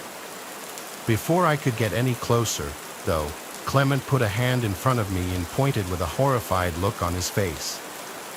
I strained my eyes to make out the sight in the distance. What I saw is probably the most terrifying thing I'd ever laid eyes on. There were 3 people sitting motionlessly in our chairs like statues. The one whose face I could see looked lifeless, and his mouth was hung open. I was afraid to move. What were they even doing? I thought, realizing that they weren't even talking. This was not normal. The 3 of us watched for a little while longer before deciding to back off. We turned to leave, but Clement's foot clipped a rock, causing him to curse in frustration. Within seconds, the glow from the fire abruptly went dark, as if it had been covered with a cloak. It was freakishly fast. We didn't stick around another second. We again sprinted away from the site, but this time we could hear footsteps crashing behind us. We didn't stop this time. We bolted out of the woods and ran all the way to Clement's car. By some miracle, we weren't followed out of the woods. None of us spoke on the drive back, each of us lost in our thoughts. The next day, Zane insisted we return to the site in the daylight to collect his belongings. Clement wanted nothing to do with that, but I agreed to accompany Zane. After some searching, we eventually found the site, which looked mostly untouched. That is, until we got a little closer and noticed the putrid smell coming from Zane's tent. He unzipped it, and we found a dead, rotting rat. It was sickening. I took the hint and haven't been back to that preserve since.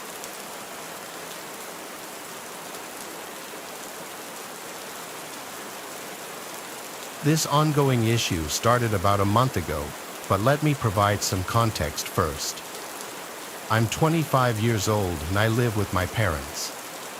My family is not well off and never has been, and pretty much all the money I make goes into supporting the household.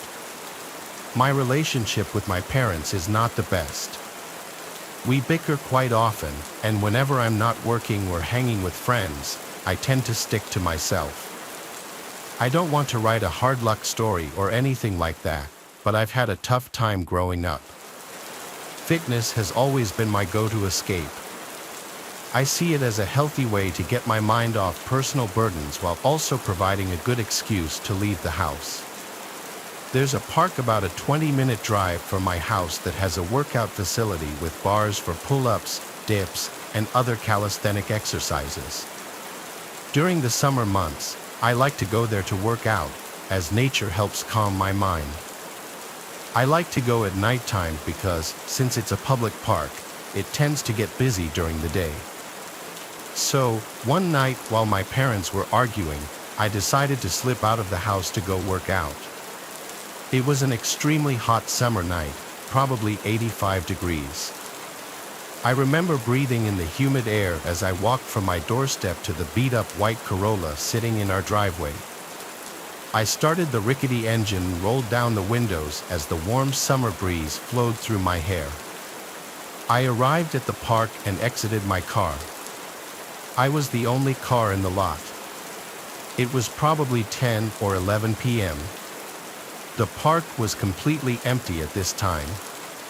The beautiful scenery mixed with the steamy air to create a soothing atmosphere, which is another reason why I like this park so much. It sits on top of a hill that overlooks the downtown area of my city, which always adds pleasant and sentimental emotions to my evenings.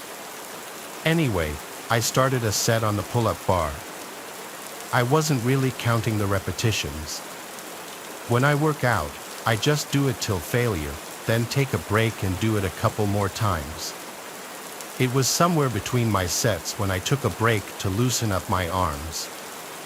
Before I got back on the bar, though, an indescribable feeling came over me, and a subconscious urge forced me to turn my head around. Standing literally a foot away from my face was a tall, beaten-looking man. I actually screamed and jumped like 5 feet back. He let out a raunchy, boisterous laugh and apologized, saying he didn't mean to scare me. His appearance and mannerisms were extremely eccentric right off the bat, like he was damn near face to face with me. He clearly had something wrong with him. I asked him why he was so close to me, and he said he lives here. He explained that he sees me working out here all the time and asked me if I could teach him. Now, I'm a very non-confrontational type of person, and especially during a time like that, I really just wanted to be left alone. I awkwardly but politely told him I was just going to do some pull-ups and leave. I hopped back on the bar and continued my set. His words marinated in my mind. He sees me here all the time. I felt the gaze of his eyes burning the back of my neck, but like I said, I'm very non-confrontational. While he did make me increasingly uneasy, I didn't really know what to say or do about it.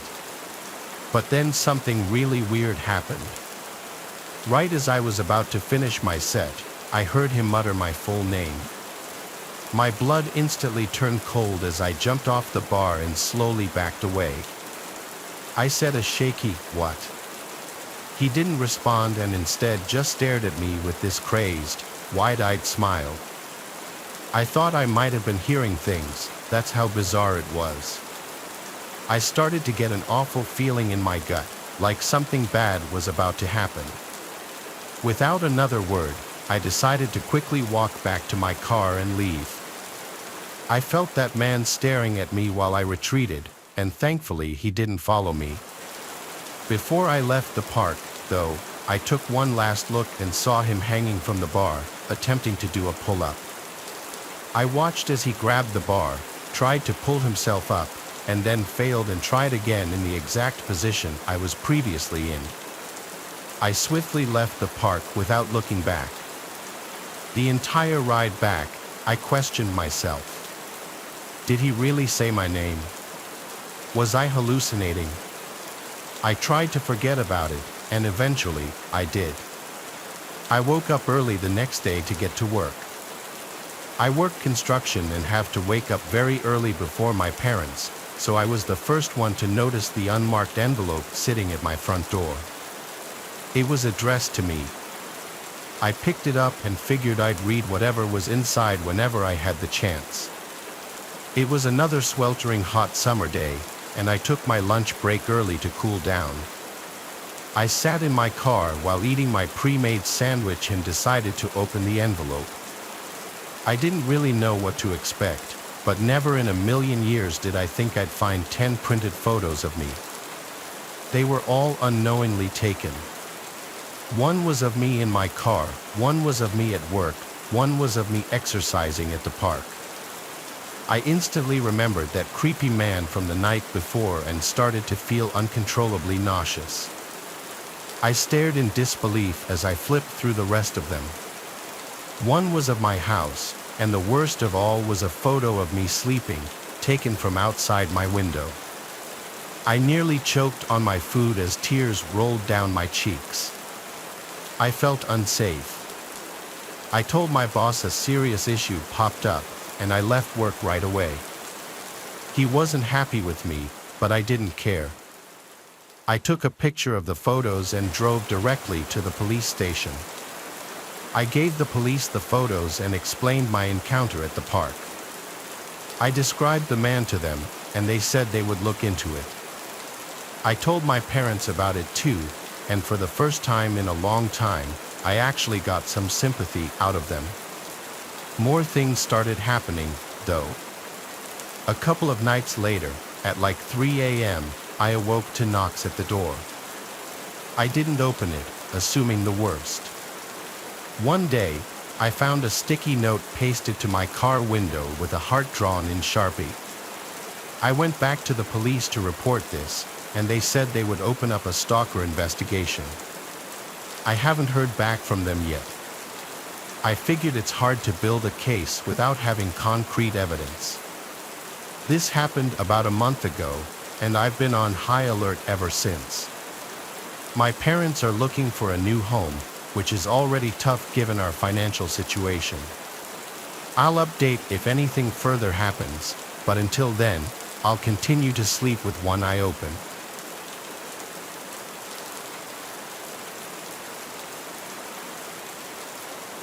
This happened to me last summer when I was 23. I wasn't a very outgoing kid at the time. If I ever did anything social, it was because my degenerate friends had somehow dragged me out of the house. This was one of those times, well, it was supposed to be. My friend Ralph invited me to a house party at like 8 p.m. It was pretty spontaneous, but I had nothing going on, so I reluctantly agreed to go with him. I knew he was going to give me crap if I refused. I can't even lie, though, the idea of a party, even with strangers, sounded more appealing than being alone. Ralph was a few towns over from me, so it made more sense for us to drive separately instead of going together. He gave me the address, and I was on my way. The literal second I pulled onto the street, Ralph bailed at the last minute. Rightfully so, I was super frustrated. How could he bail on me like this? There I was, feeling like a complete idiot outside a stranger's house. Annoyed but determined not to waste the night, I decided to go in. I drove all the way here, I thought. Might as well go inside. I walked up the front steps and knocked on the door. The host, Crispin, greeted me warmly. He was instantly likable, charismatic, and friendly without being a douchebag. He introduced me around, and things were actually less awkward than I had anticipated. People were really friendly to me despite not knowing who I was. There were even a few girls I had my eyes on. I decided to enjoy the party and hit the booze hard. It was getting pretty late, but the party was still raging. Admittedly, I might have overdone it with the drinking. At one point, I was so nauseous and dizzy that I needed a break. It must have been close to 3 a.m. at that point. I went upstairs to look for a bathroom, but they were all occupied. The house was deceptively big. Granted, it was probably the alcohol, but I was literally getting lost stumbling through the maze of hallways up there. After making it to the top floor, I found a door leading to what seemed like an attic or storage room. Desperate for privacy, I figured it was as good a place as any to pull myself together. I groped around blindly for the light switch, but there was none. This was definitely an attic or something, as there was also dust everywhere. There was a window in the far corner, which I opened, allowing the cool night breeze to wash over me. There was a solid minute there where I was seriously considering throwing up onto the roof. The breeze somewhat cured my nausea, though, so I just kept my head hung out of the window. It was dark outside, and the quiet was a refreshing contrast to the boisterous chaos downstairs. Sometimes all you need to restore your state of mind is a gentle breeze and some peace and quiet. Just as I was about to close the window and head back, I heard a faint noise, footsteps on the roof shingles. That didn't make any sense, though. Was I going crazy? Curious, I climbed out onto the roof. In all honesty, there was probably a 0% chance I would have done that if I had been sober. I slowly stood up and looked around. In the moonlight, I saw something terrifying. There were two masked figures with bags emerging from another window. It dawned on me, Crispin's house was being robbed. I started panicking. Should I shout? Confront them? Then a more pressing question hit me. What if they were armed? In my clumsy state of disbelief, I slipped and scuffed one of the shingles pretty loudly. One of the burglars heard it and jolted his head in my direction. Our eyes briefly met, and I froze. He nudged his partner, and the two of them quickly started making their way across the roof. Adrenaline surged through me. I couldn't let them get away. Crispin had been so welcoming, and I felt a surge of loyalty. I decided to act. I quietly followed the burglars across the roof, keeping a safe distance. They headed towards a sloping part of the roof for an easier escape. As they climbed down, I pulled out my phone to dial 911 but fumbled in my drunken state, dropping it. The phone clattered loudly, and the burglar turned sharply. "Who's there?" one of them hissed. Heart pounding, I ducked and scanned my surroundings, spotting a loose roof shingle. Without thinking, I grabbed it and hurled it towards them. It missed, but the noise startled them, causing one to lose his footing. He tumbled down the roof, crashing into the gutter before falling to the ground. The other burglar, now panicked, leaped to a neighboring tree and scrambled down. I rushed to the edge of the roof and saw the fallen burglar groaning on the ground. I needed to alert everyone. As I turned to head back, I heard sirens. Someone else must have called the cops. I stumbled back into the attic room and made my way downstairs, trying to appear calm. The party was still in full swing, oblivious to the drama outside. I found Crispin laughing and chatting with guests. "Crispin, you need to call the police. There's been a robbery." "I saw the burglar on the roof," I said. Crispin's face turned from amusement to shock. "Are you serious?" he said as he hurried to make the call. I explained what happened. The party mood shifted from celebration to concern. Apparently, one of Crispin's neighbors had coincidentally already called the police to file a noise complaint, which was an incredibly ironic turn of good fortune. When they arrived, I recounted my story, leading them to the injured burglar.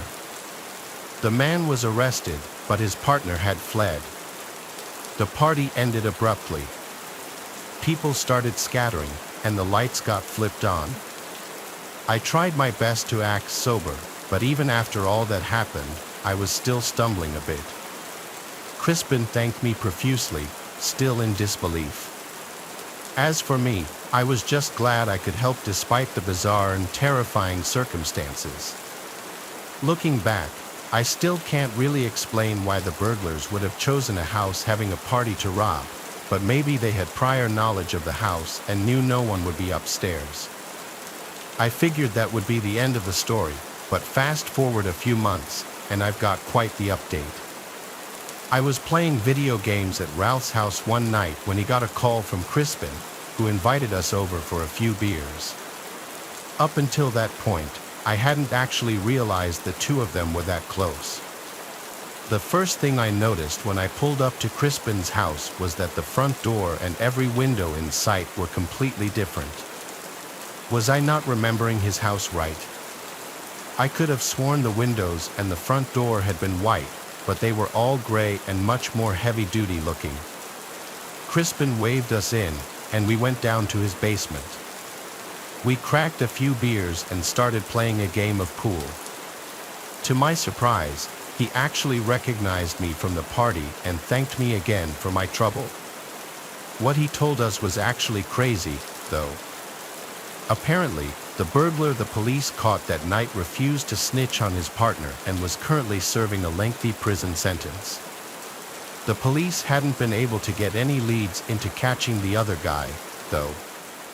Crispin told us that not even a week after the incident, his family started receiving threatening letters from an unknown sender, some of which included pictures of Crispin and his family members. Obviously, they reported these occurrences, but the police had no real leads.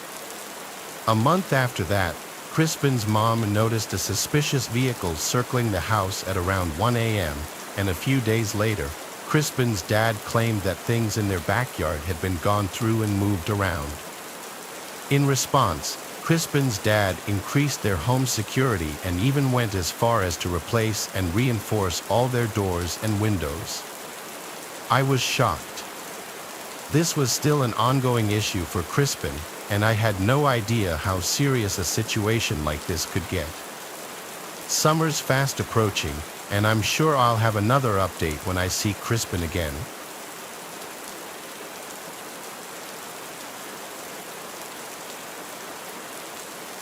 Out of all my strange experiences, this is probably the most compelling I had, simply because I was not alone when it happened. I was not with just the average kind of people either. I'll put in as much detail exactly as I remembered them, so this may be long. I can't mention the name of the company I work for to protect my job, but it's one of the largest telcos in the Philippines, which is synonymous with the word world. I currently work as one of the senior IT network and server engineers there. I usually get assigned to work on priority repairs on various cell sites and server data centers, mostly in far-flung provinces. This happened in mid-December of 2018 in Nueva Vizcaya, mountainous province in the northern region of the Philippines.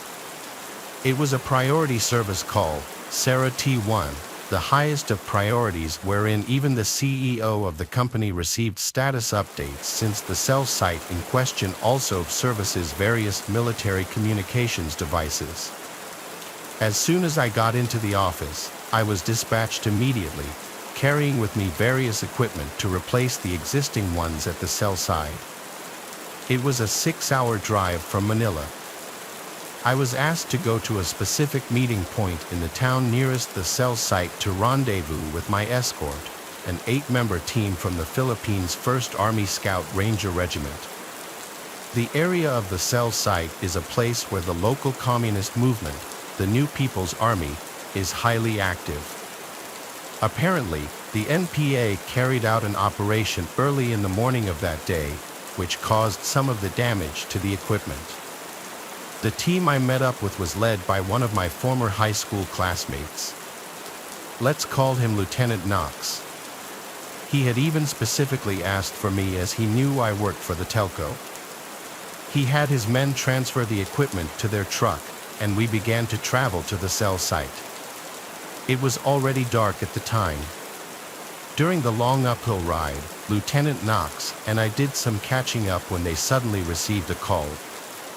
I don't understand military speak, so I could not tell exactly what we talked about, but he updated us accordingly, saying that a village on the way to the cell site requested assistance with a possible NPA member harassing a household. Apparently, the man had climbed up on the roof of someone's house, and he was still in the area.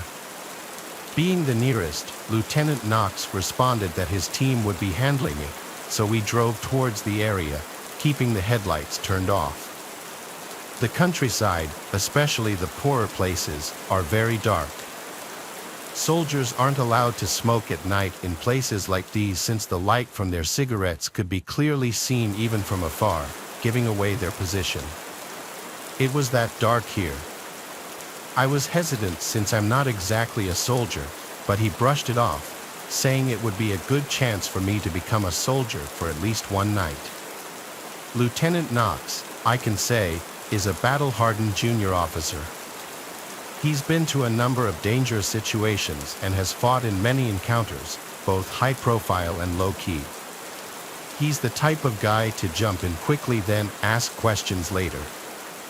I remember him being like that even in school, a very cocky individual but not entirely without cause, especially now that he was in the army. He even received a medal recently, although I wasn't sure for what. Either way, he said, we're going in. It's part of the job. Now, you have to understand the Philippine Army usually does the police work in these areas where communists, Muslim insurgents, or bandits are active. And when you send in the scouts, the best our military has to offer, you can get an idea of the kind of situation it places in. Even other countries recognize the abilities of the Philippine Scout Rangers, all the more so in this case since these scouts came from the 1st Regiment. They're the best the scouts have to offer, from what I was made to understand. We got to the place a little over 5 minutes after, with me still having second thoughts. Dude, make up your mind. Either you shadow me or I leave you in the truck. But if you stay here, you're gonna be free dinner for the commies. Can't spare you a babysitter for this one, he explained to me. So he made the choice easier for me. I didn't have plans to be abducted. I was already soiling myself, basically not cut out for this stuff. I just wanted to repair the cell site and go home, but I did have plans to get his wife to get back at him for this. Here, he said, handing me a loaded 9mm and 2 clips. I know you're used to this one, and the safety's on. I sat there thinking I wasn't getting paid enough for this job, and I recalled my company insurance policy. It doesn't even cover sports-related injuries, let alone anything you'd see in a firefight. But I didn't have time to dilly-dally, so I stuck with my friend instead of waiting for someone to drag me into the woods and getting held for ransom, which no one's gonna pay for, let's face it. The plan was for 6 of his men to break off into 3 pairs to surround the house in question. Me, Knox, and his sniper Mason were to head over to the water tower about 60 meters out. I guess he planned to snipe the guy and have his men stand by on the ground in case the sniper missed. As we trekked over to the water tower, he told me, "You're too stiff, man. You're wearing dark clothes. No one's gonna see you. We'll be in and out in 10 minutes. You're a VIP, and that's why I came and had my sergeant stay with the platoon at the cell site, so don't worry so much." I didn't know VIPs had to join in responding to calls like this, but the scouts were undermanned as it was already, and that's why my friend needed to multitask at the moment. When we got to the water tower, Private First Class Mason immediately positioned himself, and Lieutenant Knox sat beside him while I positioned myself behind. At that time, I was thinking to myself, well, yeah, this wasn't so bad. I'm far and safe away from that area. But then I heard Mason say, "Sir, you need to see this." Knox brought out some type of binoculars, I guess they call it an NV scope. I couldn't see his reaction because it was dark, but he was silent for a moment as he put down the binoculars. "What in the world?" was all Knox could whisper. He then turned to me and asked me to look at the direction he pointed and to tell him what I saw. I was initially concerned, thinking that there were more NPAs now and that we were outnumbered. A reaction like this from a seasoned scout didn't exactly paint a nice picture in my mind. But what I saw was definitely something that will probably haunt me for the rest of my life. I wish I hadn't taken those binoculars at all. I even wish I saw more communists instead of what I did see. The image was green, and I saw someone on the roof of a house. It was a man. He didn't have a shirt on, nor did he have any weapons on him. He had very short hair or a shaved head, and he was barefoot. He had jeans on, but the lower part was wrapped from what I could tell. He had dark skin and seemed normal at first glance, but then I noticed his arms, which were very, very long. His hands were almost past his knees, and his fingers were also very long and pointed. The fingers were longer than normal and had tips that looked like long nails or even claws. The first thing on my mind was, this can't be real. "Sir," Mason said, "it's moving." I didn't expect what happened next. The thing, whatever it really was, looked right at our group. Even from that distance, it was unmistakable. He or it had its head turned in our direction, and its eyes were solid white. Eye shine, like a cat's eyes. Right then, I nearly dropped the binoculars. Had it not been strapped to my wrist, it probably would have fallen straight through the grated flooring of the water tower. Knox looked to me as if asking what I saw, and all I could say was, "It looked at us, man. It knows we're up here." Almost at the same time, Mason begged, "Sir, your orders." My friend gave the order to put 2 in its head. I think the first shot hit the mark because we heard a scream echo throughout the valley. It sounded like a mix of a high-pitched male screaming and a cornered animal crying out in pain. I'm not sure how to describe it beyond that, but it was the first time I'd ever heard such a sound. I'm sure all of us heard it because of how loud the sound was. Mason never let out a second shot. I don't know if he did so on purpose or if he was caught off guard, but we then heard automatic rifle shots in the distance. Knox immediately told us to go. Mason went down the ladder first at a ridiculous rate, then me, then Knox. Back on the ground, we ran over to the house. These guys were fast and easily outran me. Knox had to basically drag me along the way so I wouldn't be left behind. Honestly, I was reluctant to run where we were headed. I wasn't as hardcore as these scouts. I could barely even keep myself from soiling myself. There was still someone firing in the direction towards the tree line. When we got to the house, near the front, we found one of the soldiers sitting against the wall. His buddies seemed to be applying first aid. His left forearm had a long and nasty gash that leaked fiercely onto the soil. I wanted to vomit. He reported to Knox that something jumped up from the roof and landed right on top of him. It was just after Mason fired.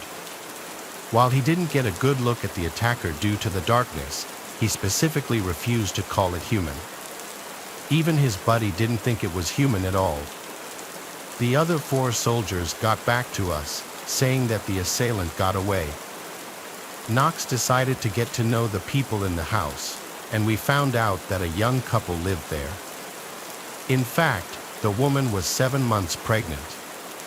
They had texted their local village official, who in turn requested the military to check since, again, they suspected it was an NPA. The 3 of us, Knox, Mason, and me, never told anyone, even the couple, what we saw that night. We simply stated it was a machete-swinging communist trying to rob the couple. After all, the NPAs were known to resort to banditry. A while after that, we finally made our way to the cell site. I simply couldn't stop shaking. When we got there, I immediately got to doing my necessary repairs. Knox and Mason stuck to their story when the rest of their platoon asked about it regarding the recent encounter. They never mentioned anything about the man's description or the strange animal sound. After working an all-nighter and making sure the cell site was operational, Knox and his men, minus the injured one, took me back to the town where I had parked my car as soon as daybreak came. As his men loaded the damaged equipment I replaced into my car, Knox talked to me. At first, he was trying to joke around, saying I could probably enlist in the regular army now since I had some first-hand experience. I went along with this for a moment, hoping to forget about the strange incident. But inside, I was utterly horrified. However, before I was able to drive away, Knox said to me, "Dude, Mason, we saw the same thing you did. You know what it was, don't you?" I never responded, but inside, I think I knew what he was talking about. The aswang, a mythical creature from Filipino folklore, the stuff of a Filipino child's nightmares. The description, the sound, it was the only thing that made sense explaining what the thing was during the Spanish era from the 1500s to 1890.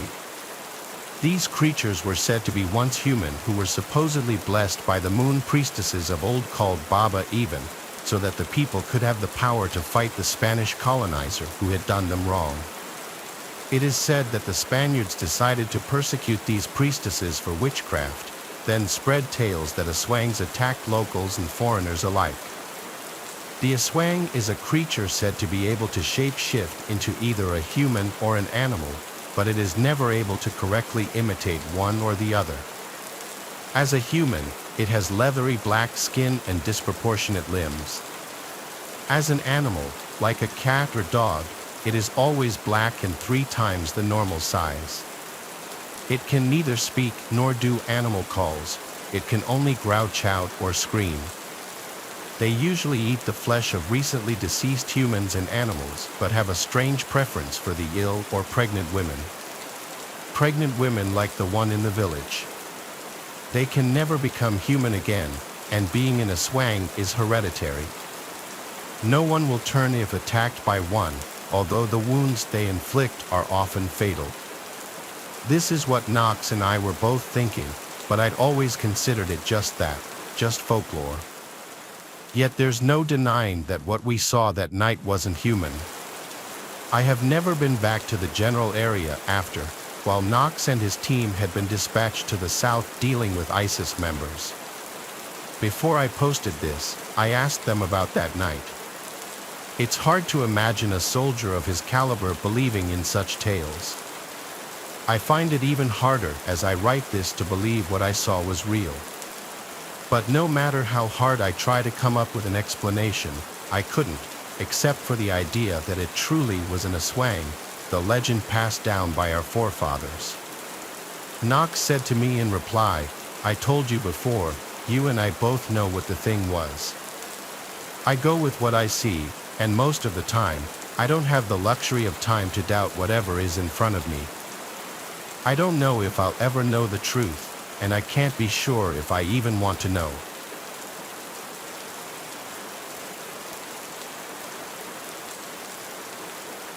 I served in the U.S. military, in the Marines, for 7 years, and I've been deployed overseas for 2 tours, each lasting 3 to 4 months, during 2003 and 2004 in Afghanistan. During my second tour in 2004, I remember it was August during a hot summer night in the desert. We were heading back to camp and driving in two separate jeeps. One of the privates, Mika was his name, leaned over from the back seat and said to me, "Hey sir, can you let off the AC a little bit?" I replied to him, "Private Mika, the AC is on setting 2 out of 5. We're almost to camp, so just hang in there." Another private, by the name of Noah, who was sitting in the passenger seat, said, "Sir, I'm freezing. It feels like we're in Alaska." I replied, "Privates, I don't feel this cold you're talking about." To make my squad happy, I went ahead and turned off the AC in the Jeep, even though I knew it was going to be a hot 4 miles ahead until we got back to base. I looked over to Private Noah and asked, "You feel better?" But I was cut off from completing my sentence when Orion said over the walkie-talkie, "Sarge, confirmed visual of an enemy sniper in the church tower window." I immediately replied, "How sure are you? This place was secured 4 months ago." I grabbed a pair of binoculars and looked into the church tower, and suddenly my stomach began to turn when I saw that the lookout was not lying. I quickly ordered both jeeps to turn behind the building so that the sniper could not see the squad inside his scope. I yelled to Orion from my walkie, "I need you to take a shot, keep it silenced. If there's one in the tower, who knows how many else there are." Several moments passed before Orion took the shot and replied in the walkie, "Sarge, we have a direct hit, the sniper is down." I was relieved because this sort of situation, if left unmanaged, could be deadly for us or a future squad in the region. But then a few moments later, Orion was back on the walkie, "Scratch that, sir. He's back in the window and sir, he looks like he's laughing." I grabbed my walkie and angrily replied, "So keep shooting, take him down, roger that, sir," and a few more minutes went by when Officer Orion responded, "8 rounds fired, sir. Sniper appears to be down." We proceeded to drive our jeeps down the outskirts of the city, heading cautiously towards the church tower where the sniper had been spotted. We first cleared the buildings around the tower to make sure he wasn't alone, but apparently, he was. We found nothing but broken glass and furniture that was destroyed, and chunks of walls that were on the floor of the buildings. We finally walked toward the church tower. I slowly led the crew up inside the building. The basement level was the chapel, which was empty, nothing but destroyed pews and a knocked-over podium by the stage. I had 3/4 of the guys stay on the bottom level, and the rest went up with me to confirm Orion's kill. But as we ascended the stairwell, it felt insanely cold, and it only grew colder the further up we got. Did this church have functioning air conditioning? How in the world was it this cold in here? I was wondering as I began to reach the top. A sudden stench hit my nose and made my stomach sink, the smell of rot and decay. I poked my head around the corner slowly, weapon drawn and pointed out. I wanted to turn around so bad, but I knew that I had to complete my task. That room was clear, but I needed to head upwards. The body had to be found. When I reached the attic, I didn't find a body, but I did find broken glass from the window where the shots had come through. I spoke in the walkie-talkie and said that it could not be confirmed, thinking that the guy had escaped or he had been in a group and they had already left the proximity. Orion soon spoke up through the walkie and said, "You've got to be kidding me, sir." I saw him go down on the 3rd shot. I was startled to see something written on the wall. In Arabic, the text was dark red, and to be honest with you, at first, I thought it was blood. I had to remind myself that this wasn't some horror film. I'd seen that lettering before, and I was more than sure what it said, home. My nerves were trembling at this point. I couldn't take it anymore and ran downstairs.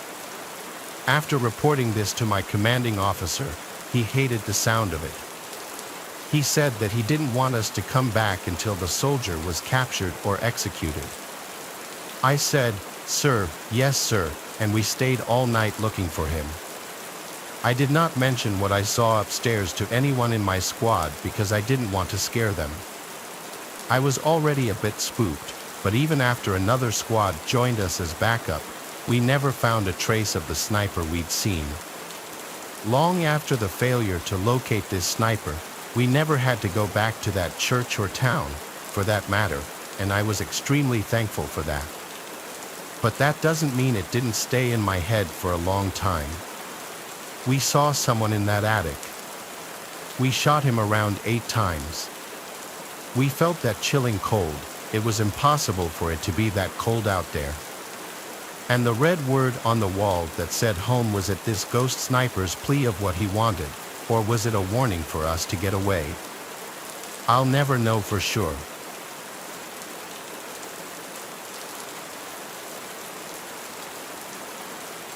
This story did not personally happen to me, but it happened to my father. It takes place approximately 3 years ago near the Stones River battlefield in Murfreesboro, Tennessee.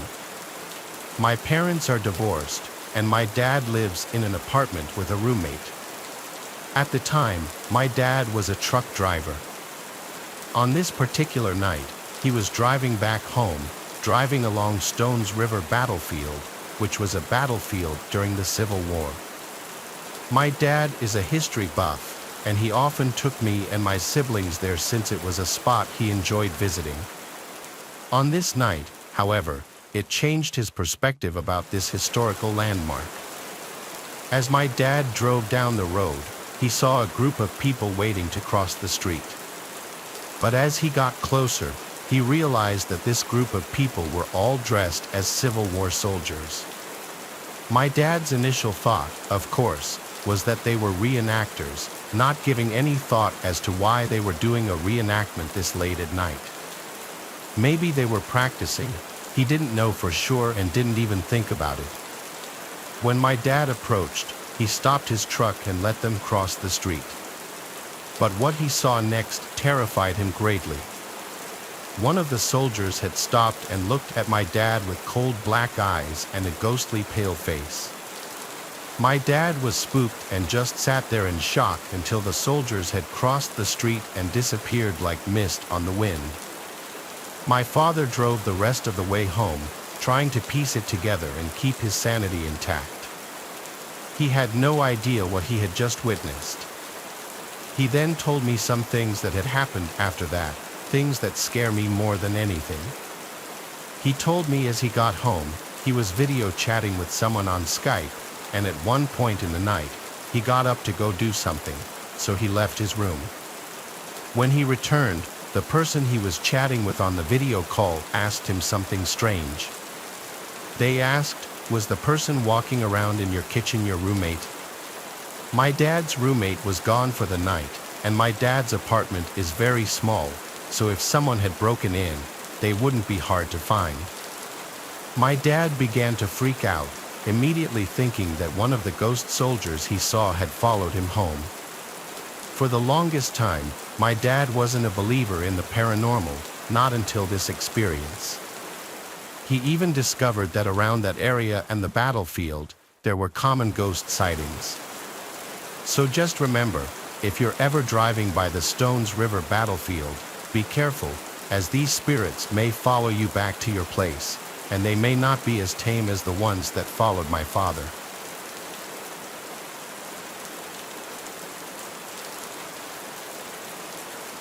It was a Memorial Day weekend, so my friend group rented a lakefront house for the weekend 3 hours away from home. It was cheap because it was in the middle of nowhere in North Carolina.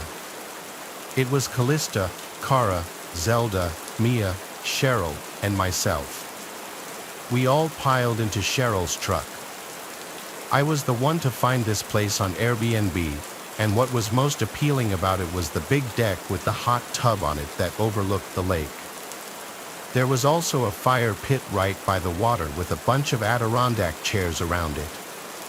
Everything about it seemed perfect for a few days and nights of getting wasted with some friends. The Airbnb host told me that when we got to the property, there was a hidden key behind the mailbox to unlock the front driveway gate. The driveway was made of gravel and dirt, and it cut through a small opening in the woods, bringing a slight uphill to a bigger opening where the house was. Cheryl parked the truck right next to the front deck. The deck wrapped around the entire house, which was pretty cool. The first thing I did was walk to the back part of the deck and look at the view of the lake. It was very beautiful and peaceful. Too bad we were about to be blasting music and partying. Right as we were done unpacking, everyone cracked open beers, and we wasted no time letting the weekend begin. We played beer pong, cornhole, barbecued, and blasted music for hours. We were really loud because, as far as we knew, this was the only house around here. It's not like there were any nearby neighbors to complain.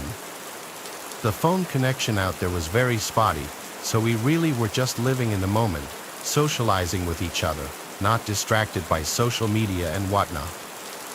As it was getting darker and we were sitting by the fire pit, we all got startled when a voice came from the edge of the woods. It was some middle-aged woman with short hair. She started yelling at us to lower the music, so someone lowered the volume of the music. The woman started more or less lecturing us, saying how we out-of-towners always come here, litter in the lake, and create nothing but noise. She seemed like genuine white trash.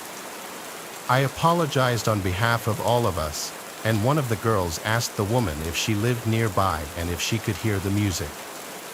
The woman responded, still in a yell, that she couldn't even hear herself think. She didn't acknowledge the other question regarding if she lived nearby. Then, she just walked away into the woods, like literally into the dark woods. It was so strange. When we were sure she was out of earshot, we all erupted into laughter. As bizarre as the encounter was, we had to make light of it, but it also did put a slight damper on things considering we thought for sure we were far enough away from any neighboring houses to blast music and be loud. But we continued to drink, and pretty soon that concern was forgotten about, and we got loud again. Some immeasurable amount of time passed before a song ended, and it went quiet for a second, and we heard a voice calling out from the lake. We paused the music and listened, and sure enough, a voice was calling out for help in the middle of the lake. We all looked at each other nervously. I stood up and went to the water and yelled out, "Who's out there? Are you in the water?" The voice called back, "Yes, help." Adrenaline started to kick in. There was a kayak leaned up against the deck by the water with 2 sets of paddles. Cheryl and I agreed to paddle out there in an effort to save whoever was out there. We yelled out at them to keep calling out, but as we got in the water, the calls seemed to get further away no matter how deep we got into the lake. After like 5 to 10 minutes of rowing out to the complete darkness of this lake, calling out repeatedly for that man, we heard it was just utter silence. All we could see were the lights from the house sitting at the edge of the lake, and then just darkness in every other direction. It was only the sound of the light splashes of water and then screams, female screams, coming from the direction of the house. They sounded gut-wrenching, like genuine screams of danger. It sounded like more than one, at least 2 of the girls' screams. We immediately started paddling back, even more panicked now. The screams stopped long before we got back to the shore. We screamed out for our friends, but we checked inside and outside of the cabin, and all 4 of them were gone, vanished without a trace. We tried texting and calling them, but we had no bars, of course. Cheryl's truck was still there, so we took it and drove up the road looking for the nearest neighboring house. We found it, a similar opening in the woods that led up a hill and onto a property where we saw a house with the lights on. We went to ring the doorbell multiple times, but no one ever answered. We went to look through one of the windows in the front, and what we saw sent chills up my spine. We could see clear as day into the living room. There was a lamp on in the corner, and in the middle of the room, somewhat close to the window, was that trashy woman we saw who came and yelled at us before. She was standing still, doing nothing, just facing the window looking out at us. She had a borderline angry-looking expression. We yelled, asking for help, but when she wouldn't move, we were too creeped out to stay there and left. As we got back in the truck, about to drive to another house, my phone started vibrating. It was Mia calling me. Thank God. I picked up and asked her they were and what happened, but I could barely get a word in as Mia said there were two men with axes in their hands wearing masks over their heads walking towards them out of the woods, and that's why the girls screamed and they all ran away down the road. One of them was currently on the phone with 911 and they were waiting. It was out in the woods right on the side of the road. It wasn't long after that the call disconnected and I wasn't able to reach him again.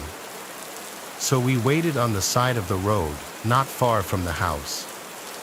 When we finally saw flashing lights coming down the road, we waved them down and asked them to help us find our friends first. We drove up the road until we saw our friends come out from the woods, waving their hands. We scooped them up and followed the police back to the house. Once there, we collected all of our belongings as Mia and the girls frantically recounted what they had just gone through. Oddly enough, the Airbnb was not broken into, and none of our stuff was taken. There was no sign of any men with axes. We also told the police about the cries for help in the lake, which I believe prompted a search team to come to the scene. By then, we were already long gone from that place. We never looked back. After much persistence and battling with Airbnb and the host, we got our money back for the stay, well, most of it. None of us could ever figure out this situation, like if it was all a trap. If the calls for help from the lake were linked with the men approaching the house with the axes, and if that woman was also affiliated somehow with this. Was it just to scare us out of there, or were they really going to attack us? I don't know, and I don't care. I just don't do remote places anymore after this, and I know the girls won't either.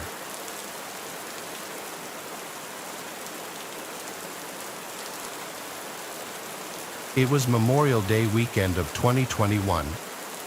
The world was recovering from COVID, and everyone was looking to celebrate. That included my friends and me. Our friend George has a really nice big boat. Well, his dad has a big nice boat, but George gets to use it. The lucky bastard was born into a lot of money. We do reap some benefits from being friends with him, though. Out in the bay was a big boat meetup planned for Memorial Day, so our core group, Grant, Hale, and I, all met up at George's house on the water, and we took the boat out from there to meet up with George's other boat friends. There were a bunch of boats tied together in a shallow part of the bay, and everyone was hopping from boat to boat and walking around in the water with drinks in hand. I was getting really drunk along with everyone else, and unfortunately, that included George.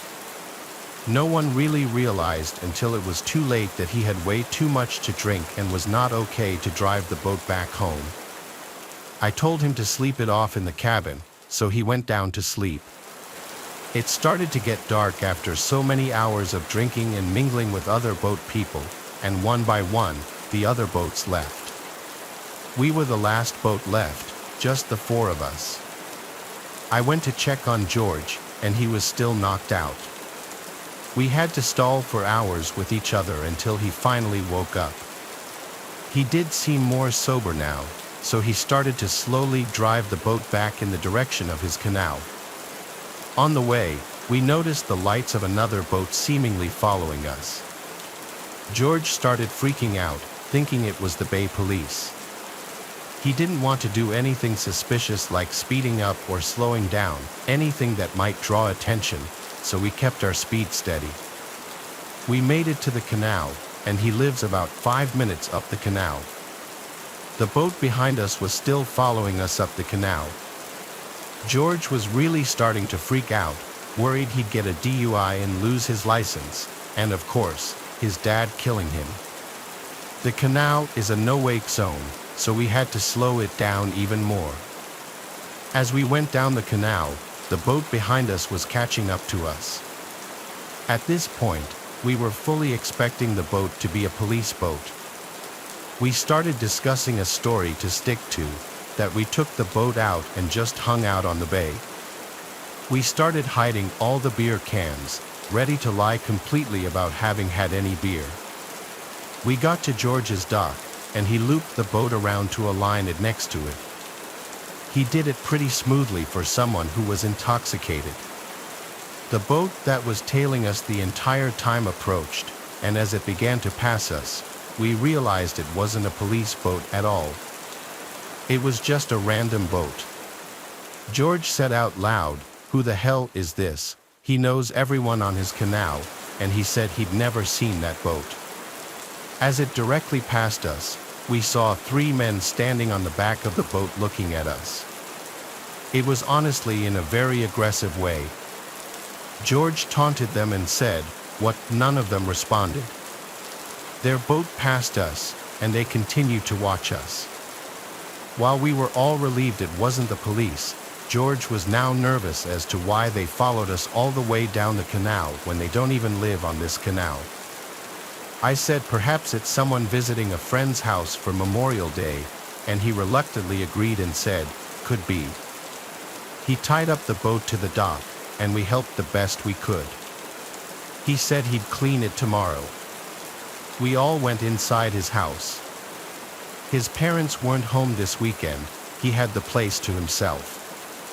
So we suggested throwing a last-minute pool party, but it was already like 10 o'clock, and there wasn't really any chance of throwing anything big that last minute. So the 4 of us went back outside to just hang by the pool, continuing to drink, with all of us planning on crashing at George's place for the night. That boat passed by the house again within maybe 10 minutes, and that's when we really got suspicious. The men on the boat again stared at us, and this time George said nothing. The night became a daze. At some point after this, my memory gets really foggy, as I guess I blacked out. The next thing I remember is waking up with extreme cotton mouth in the middle of the night. At first, I thought the unbearable thirst I was feeling was what caused me to suddenly wake up, but I was very wrong. I looked around the room and saw Grant and Hale on the couch as well, sleeping. I went to the kitchen to drink some water from the faucet like a water fountain, that's how thirsty I was. But in the kitchen, I was met with someone else, dressed in a cliché all-black robbery outfit, including a black ski mask, and he was clear as day holding a gun. I didn't scream. He aimed the gun at me and told me not to make a sound. It was an unexplainable feeling, knowing that my existence could have ended at any given moment.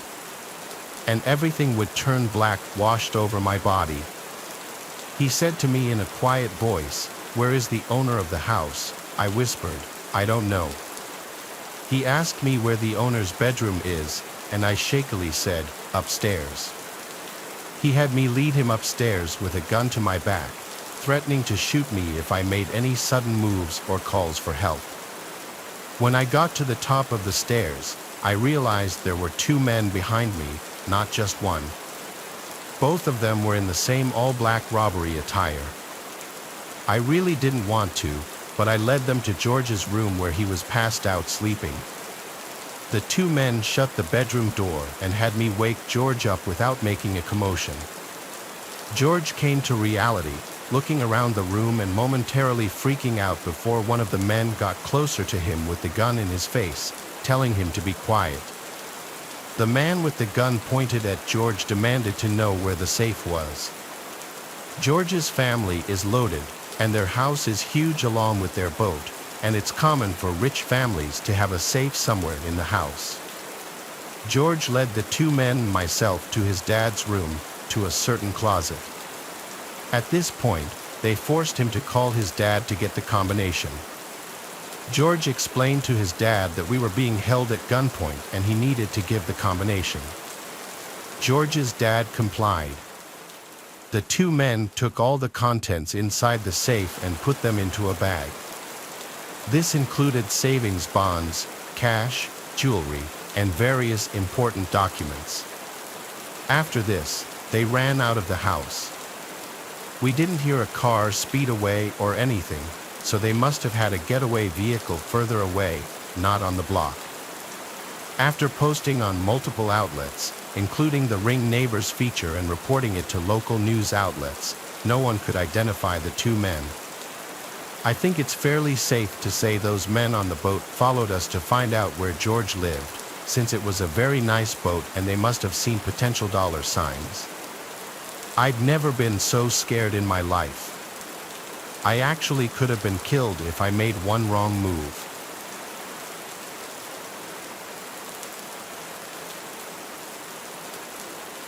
It was around noon on Memorial Day of 2017. My car was in the shop for a few days, so to the outside world, it would seem that no one was home. I was sitting in the living room watching television when I noticed a shadow being cast from the window behind me. I thought nothing of it as the window faces the street, and our front lawn is not very big. To me, it seemed like someone was just walking down the road, no big deal. Almost simultaneously, however, someone passed by the window to the carport heading to our side door. I went to check it out, and before I got to the door, he knocked. When I answered the door, I saw him in a white duct-taped motorized scooter, now under our carport. He told me he had been walking down the road pushing his scooter and he was wondering if he could rest for a moment. It was a hot day, and I could tell he had been walking.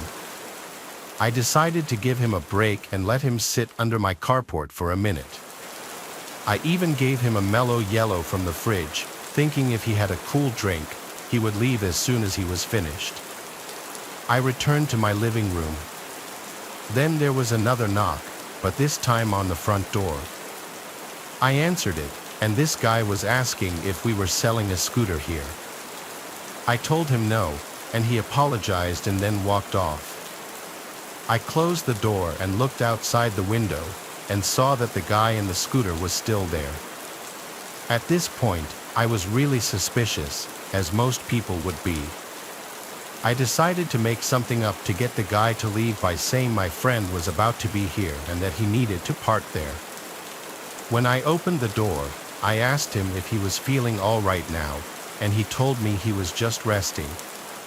Before I could tell him my made-up excuse to get him to leave, the guy from the other door came from around the side of the house. He talked to the scooter guy and said, "Hey man, I've been looking everywhere for you. I thought you might have been stealing these people's scooter." They laughed for a moment and then both walked to the street with the scooter. I closed the door and decided to watch them from my front window. They both loaded the scooter in the back of a big red truck parked in the street that was not there when I talked to the front door guy. The driver was staring at the window I was looking out of, and after they got in, they took off. I called the police, and an officer came over almost immediately. I live a block from a police department. When I told the cop about what happened, he told me they had similar reports of a guy with a scooter casing houses, probably thinking that no one was home for the holiday. He told me that I probably scared them off since I was home. Still, though, I'm very lucky that they weren't violent. Every Memorial Day, I think about what happened.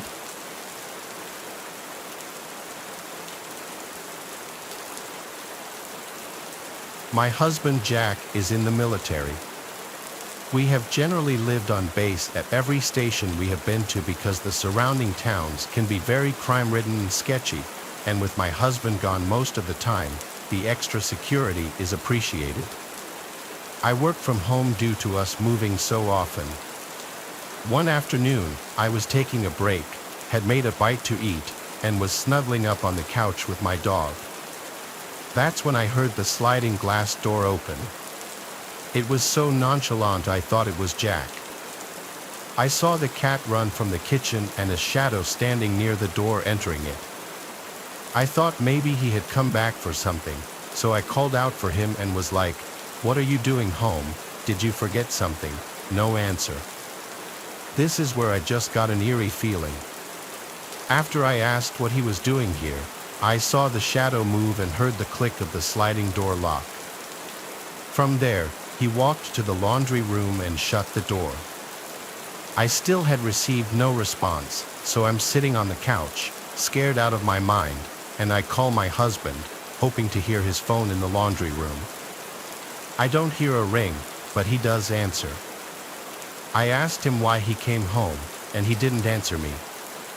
All he says is, "That wasn't me. Grab the dog and get in your car." I freak out. After getting off the phone with Jack, I grab the dog and run to my car. From there, I called the military police. Waiting for them was probably the longest 20 minutes of my life. When they got there, they cleared the house and found no one. They asked me to make a statement, and even they were baffled that someone would try this on a base. We still live here. I'm just so scared that he'll come back.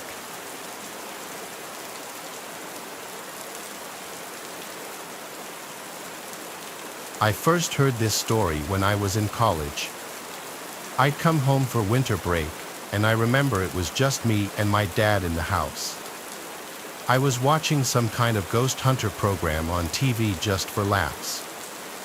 I don't really believe in that stuff, though when you watch the programs on TV, they're just so obviously fake. It's too hard for me to let go of my preconceptions and just watch and try to get into it. My dad was the same way, so I thought. He didn't seem interested in the paranormal or anything.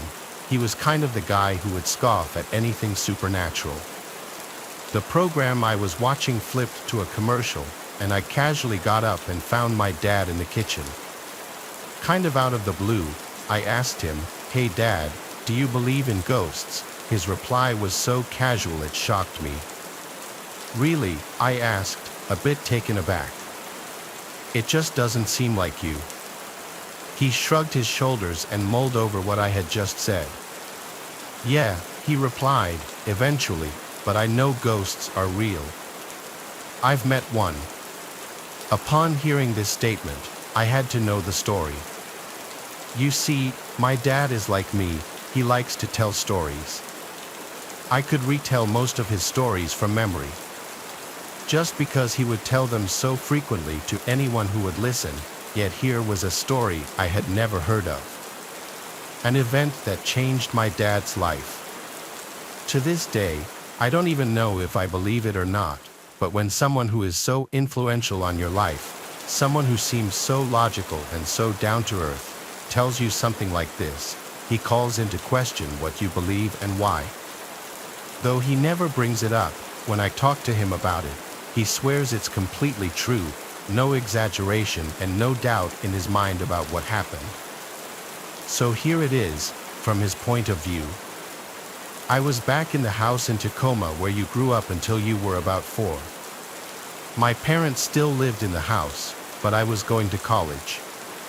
I was back visiting them for a weekend. I was just over at Tacoma Community College, so it wasn't far away. I came back often to visit and get a home-cooked meal. I remember that I was sitting down for dinner with my parents, just the 3 of us. It was in the late spring, early summer season, so it hadn't really gotten dark yet. We were talking like normal when the phone rang in the kitchen. My mom got up and answered the phone, leaving my dad and me in the other room together alone. After a short while, she called my dad into the kitchen as well. "Leo, can you come here for a moment?" I remember that she seemed worried. Her voice was kind of shaking a bit. My dad wiped his face, got up, and joined my mom in the kitchen. They weren't in there for long, but they were talking quietly, and it felt strange. After a few moments, they finally came out of the kitchen. They had their coats on now. "Something's come up, and we have to go out for a bit," my mom said. "There's dessert in the fridge. Help yourself. Don't worry about the dishes. I'll wash them when we get back." My dad said nothing, but I could tell from his face that it was serious. My mom looked genuinely worried. They were out that door in a flash, and I was left to finish my dinner at the table. I cleared the table and washed my plate despite my mom's instructions, and I went into the main room to read. I sat down on the sofa, opened one of my school books, and began to relax. Hours went by, and my parents still hadn't come back. It was now around 11 o'clock, and I was just about to get ready for bed. I walked up the stairs, making my way to the bathroom when I heard a strange noise. I paused and listened for a while. It was the ceiling. The ceiling was making a slow, drawn-out whining noise. The wood was creaking gently. It wasn't an unusual sound, but there was an unusual rhythm to it that made me uncomfortable and curious. After listening for a while, I pulled down the steps to the attic and listened a bit more. I could hear the sound more clearly now, along with a metallic creaking noise. I gathered up my courage and decided to investigate. I climbed the steps. Now, I have to say, I wasn't scared. I didn't have an uneasy feeling, actually, to the contrary. I felt quite comfortable. Even though it was dark and eerie, the energy in the room wasn't foreign. It almost felt warm and inviting. As I looked around the attic, it quickly became obvious where the sound was coming from. Among the boxes and various other storage was an old rocking chair that belonged to my grandmother. It was one of many possessions that she had left with us at the house. She was in a nearby home for the elderly and couldn't fit much of her belongings in her room. The rocking chair was gently rocking back and forth, causing the floorboards to creak beneath it. Next to the chair, an old birdcage was displaying similar behavior. The cage door was gently swinging open and closed, making a quiet metallic creak. I figured there was a draft, and knowing that the sounds would keep me up all night if I didn't put an end to it, I set out in search of the source. I combed the corners of the room, but try as I might, I couldn't find the source of the draft, nor could I feel it myself. There were no windows, and there wasn't much ventilation. It wasn't even windy outside, it was a calm evening. Furthermore, the chair was heavy, as was the birdcage. Yet, there were other things nearby that weren't disturbed, stacks of paper and the like. After a while, I gave up and looked back to the chair. It was still gently rocking. I walked over to it and rested my hand on the armrest. The chair stopped rocking. Still, I couldn't feel any kind of draft. I lifted my hand, and the chair was calm and quiet. But as I turned away, I heard the creaking again. I turned back, and the chair was still rocking. It was really strange, but as I had said before, I wasn't really that creeped out yet. I shrugged it off and walked over to the birdcage. The door was still swinging open and closed. The cage had once housed a parrot belonging to my grandmother, but it had been empty for some time. I latched the cage shut, figuring I could at least stop this one sound. I made for the steps, but just as I was about halfway down, I heard the metallic creaking again. I looked behind me, and the cage door was back to swinging open, unlatched, right alongside the chair, which continued rocking as before. Something had caused it to unlatch. I was sure that I had latched it properly. In any other circumstance, I would have been scared out of my mind, but for whatever reason, I wasn't. I just didn't feel uneasy. A rocking chair and a birdcage aren't really the harbingers of doom anyway. I descended from the attic with a last glance at the strange behavior and went about my bedtime routine. The creaking continued for a while, and I couldn't sleep for it. I went back upstairs and made another attempt to find the source. I went back downstairs to where I couldn't hear the noise, and I continued reading. It was a little after midnight when I heard my parents pull into the driveway. They came in and found me reading, and they sat down with me. My mom was crying. They explained to me that they had spent the evening at the hospital where my grandmother had just passed away. That's the story as my dad tells it. He believes to this day that before she left this world, his grandmother came home to pay him one last visit. At the time of this story, I brushed it off, but it sends chills down my spine whenever I think about it.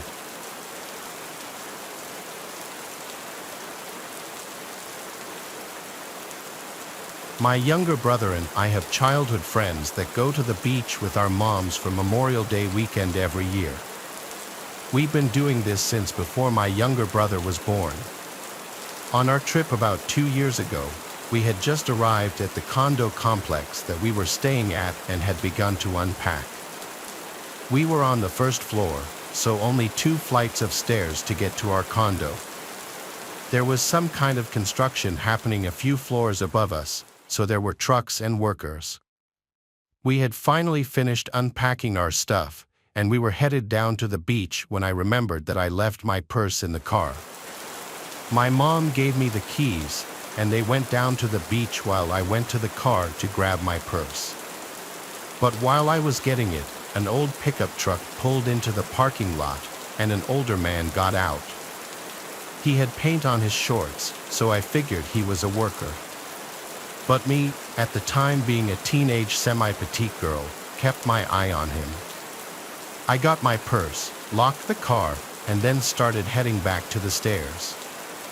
I should also mention that the stairs were outside, open for everyone to see. The man started following me up the stairs, but he was several steps behind me. I figured he was headed up to the construction area, so I gave him the benefit of the doubt. Nevertheless, I started walking faster, and when I glanced behind me, the man was only 2 steps behind. This is when I really started to panic. I only had car keys and a purse on me, and I didn't know the layout of the condo yet. Where was the knife block? Was the door to the beach open? I finally reached the door to the condo, ran inside, and tried to close it behind me. The man was at the door and was trying to force it open as I was trying to force it closed. I finally just tried to run for it, hoping the sliding door to the balcony and beach was open. Luckily, my mom and my friend were still inside because they forgot to bring sunscreen down. I ran behind them, and the man just stood in the doorway. "Can we help you?" my mom asked. The man awkwardly smiled and mumbled something about looking for supplies and abruptly closed the door. After I calmed down, we went back to the parking lot, and his car was gone. I'm confident that the man thought I was going to be alone in that condo with him, and I don't like to think about what could have happened if my mom and friend weren't there.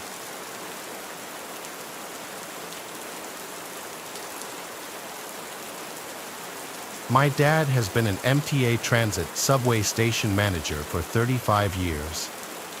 With this job, there has to be a manager on duty at all times, so he's practically done every single possible shift throughout his career. That means he's done his fair share of night shifts. Most trains were completely empty throughout the night. He said it was the only nice part about doing the night shift. He has a series of funny and weird night shift stories to tell, but there's one downright horrifying one. My dad had just boarded the train to move to his office at another station. He was alone when he got on, which was at about 2 o'clock in the morning. At the next station, someone boarded. My dad describes him as a white, tall, and skinny man wearing a heavy jacket and beanie. He shot my dad a quick glance before sitting in the farthest corner away from him. My dad said that he felt uncomfortable as the guy kept looking up at him every so often. When my dad's stop came, he got off, as well as the other man.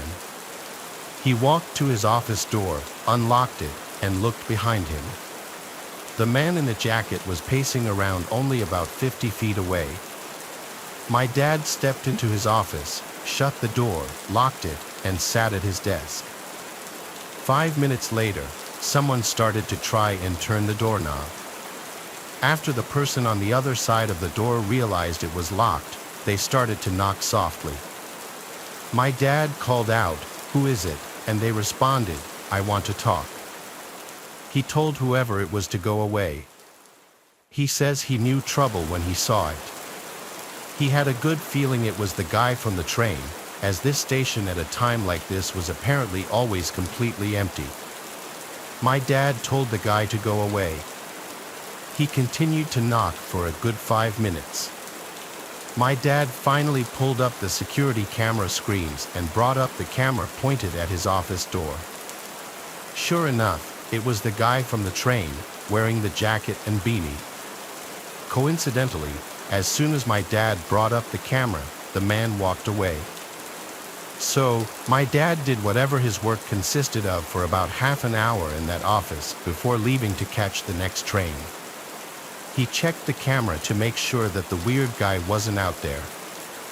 He locked up and walked down the stairs to the train platform, where he got on the train right away. Looking out the window, he saw the guy from before walking down the stairs to the platform and then stepping on the train into the same car as my dad. He sat down on the opposite side, a few seats to the right. My dad tried to look away and pretend not to notice him, but he knew the guy was staring at him. He at one point gave in and stared back, giving a slight nod and smile in some sort of truce attempt before looking away again. The man stared at my dad the whole ride to the next station, but my dad never looked back at him once after the first time. Now, you may be asking, why didn't he try to forcibly get the guy to back off? Well, despite my dad's intimidating size, he's always been a complete teddy bear, no bark and no bite. Plus, he says he feared that the guy was armed and that one small motion could lead to death. When the train stopped at the station, my dad practically ran all the way back up to the streets, constantly glancing over his shoulder. And yes, the man from the train was following him. My dad had to find the first public building still open to try and escape. He found a Wendy's that was open and stepped inside. He sat and watched as the guy following him walked up to the window, stopped, and stared my dad down through the glass for about 10 seconds before turning around and walking across the street and then down the sidewalk. My dad said he ate, waited a little longer, then left the Wendy's to get to his third and final station for the night.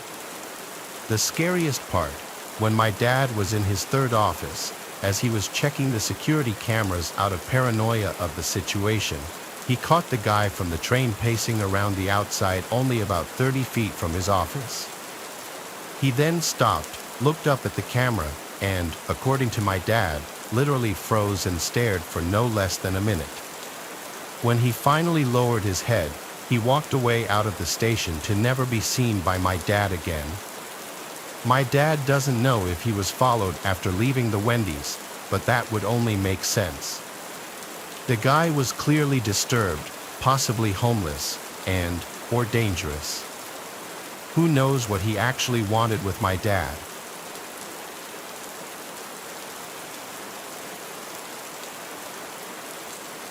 Me and my 3 friends were in New York around Christmas time. We didn't finally decide to leave until about maybe 2 o'clock in the morning. We got on the first train that we could catch, and as expected, it was empty. We were pretty sobered up by then. Then there was a sudden commotion in the next car over. We had peeped through the glass in between the cars and there were 2 hooded men, or maybe teenagers, standing obnoxiously close to a woman sitting in one of the seats who was screaming for help. I suggested that we go over and kick their asses, but as me and a buddy got a closer look, we saw they were armed with handguns. I pushed all my friends to get to the next car over, away from the armed men. I took a look back and saw one of the men pointing at us before starting to follow. We ran through at least 3 different cars with the men following us before the train finally stopped at the next station. We all booked it through the old station to the nearest place we could hide. I got separated from my friends, so I went to hide behind a garbage can. I could hear my chaser's shoes hitting the tiled floors, so I knew I had no time to find a better hiding spot. I peeked through the opening at the top of the bin. I could get a better look at them now. One was black, the other was Indian, and they were both really young looking. I was sure they were only trying to rob us until I heard one of them say, "If you find them, kill them." I hope you understand why I almost gave away my position in reaction to hearing this, with a gasp and almost pulling the garbage bin down with me as I returned to cover. I consider it a miracle neither of them caught me. They left the area. I took notice that they didn't have their guns drawn at that moment. I ran in the opposite direction of the two and quickly caught my friends who were waving me over from behind a large pole. I took cover with them behind another pole not far from that one, and we waited for as long as we thought necessary. The big shock to the story, though, was when we caught a glimpse of the woman from the train, who we thought was being threatened by the 2 men, walking over in the direction of the men and then calling something along the lines of, "Where are they? Don't tell me you didn't get them." The 2 men reappeared from beyond a corner, walking over to the woman. The rest of what they said was too low to pick up on. They walked back down the stairs to the platforms and, as we could guess, waited for another train to run their trap again. At the very least, we called the police and reported what was going on, but I have no idea if they were ever caught.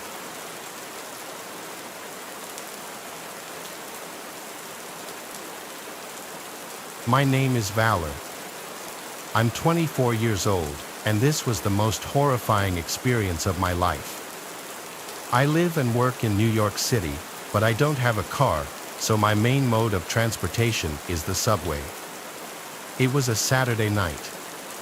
I was on my way home from a party in the middle of the night. I did this about every other weekend, so I was completely fine with taking the subway alone at night.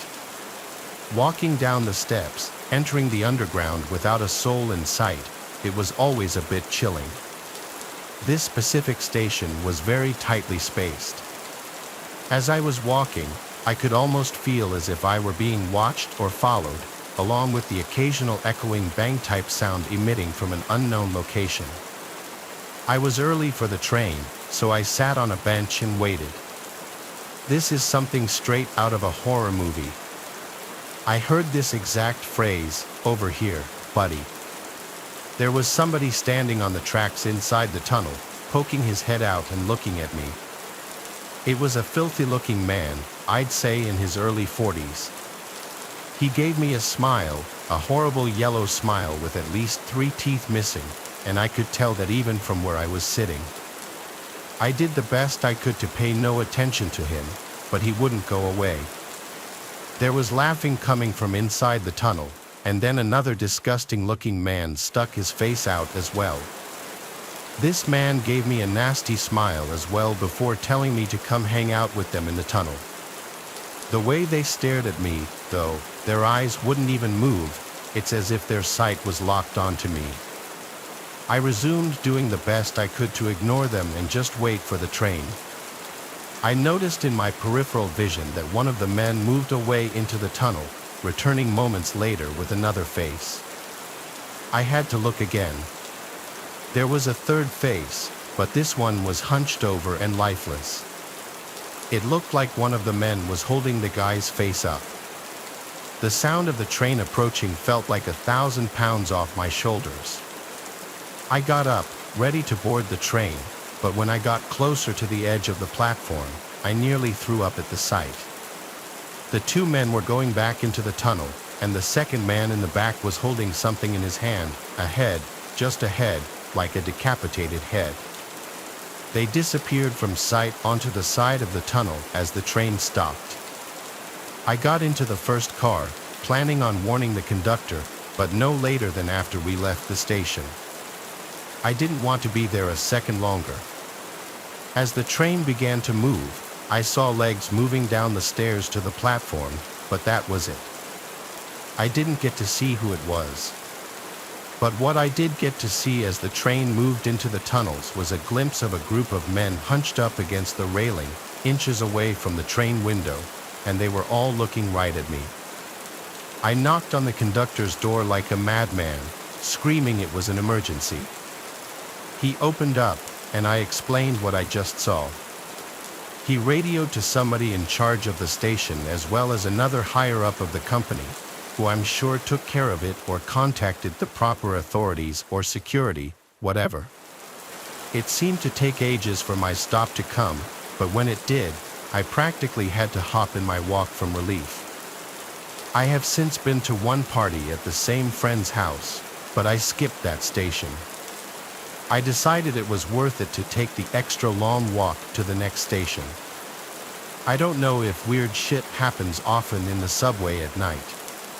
In my experience prior to this incident, it never did.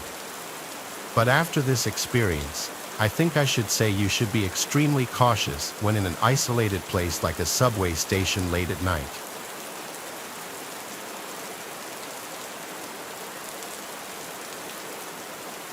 This is narrated from the perspective of a female.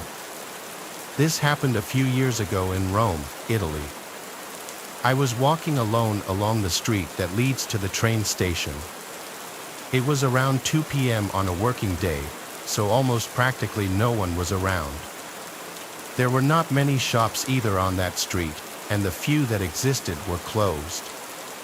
A man was walking in my same direction just a few meters ahead of me.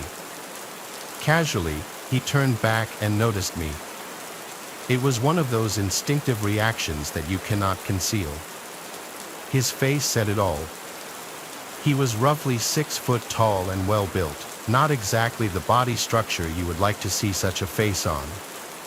His eyes openly said, "I've been to jail and I'm highly likely to go back again." He went along his way ahead of me and then turned again a couple more times, slowing down his pace. In a few moments, the situation was reversed. I was walking in front of him now. I didn't turn around. It was useless. I knew he was following me. I didn't hurry up. I just pretended I didn't notice him. I was listening to the radio on my smartphone with earbuds in and just simply kept on doing it. But you can imagine just how much I was panicking on the inside, all alone on the street with a 6-foot-tall criminal walking after me.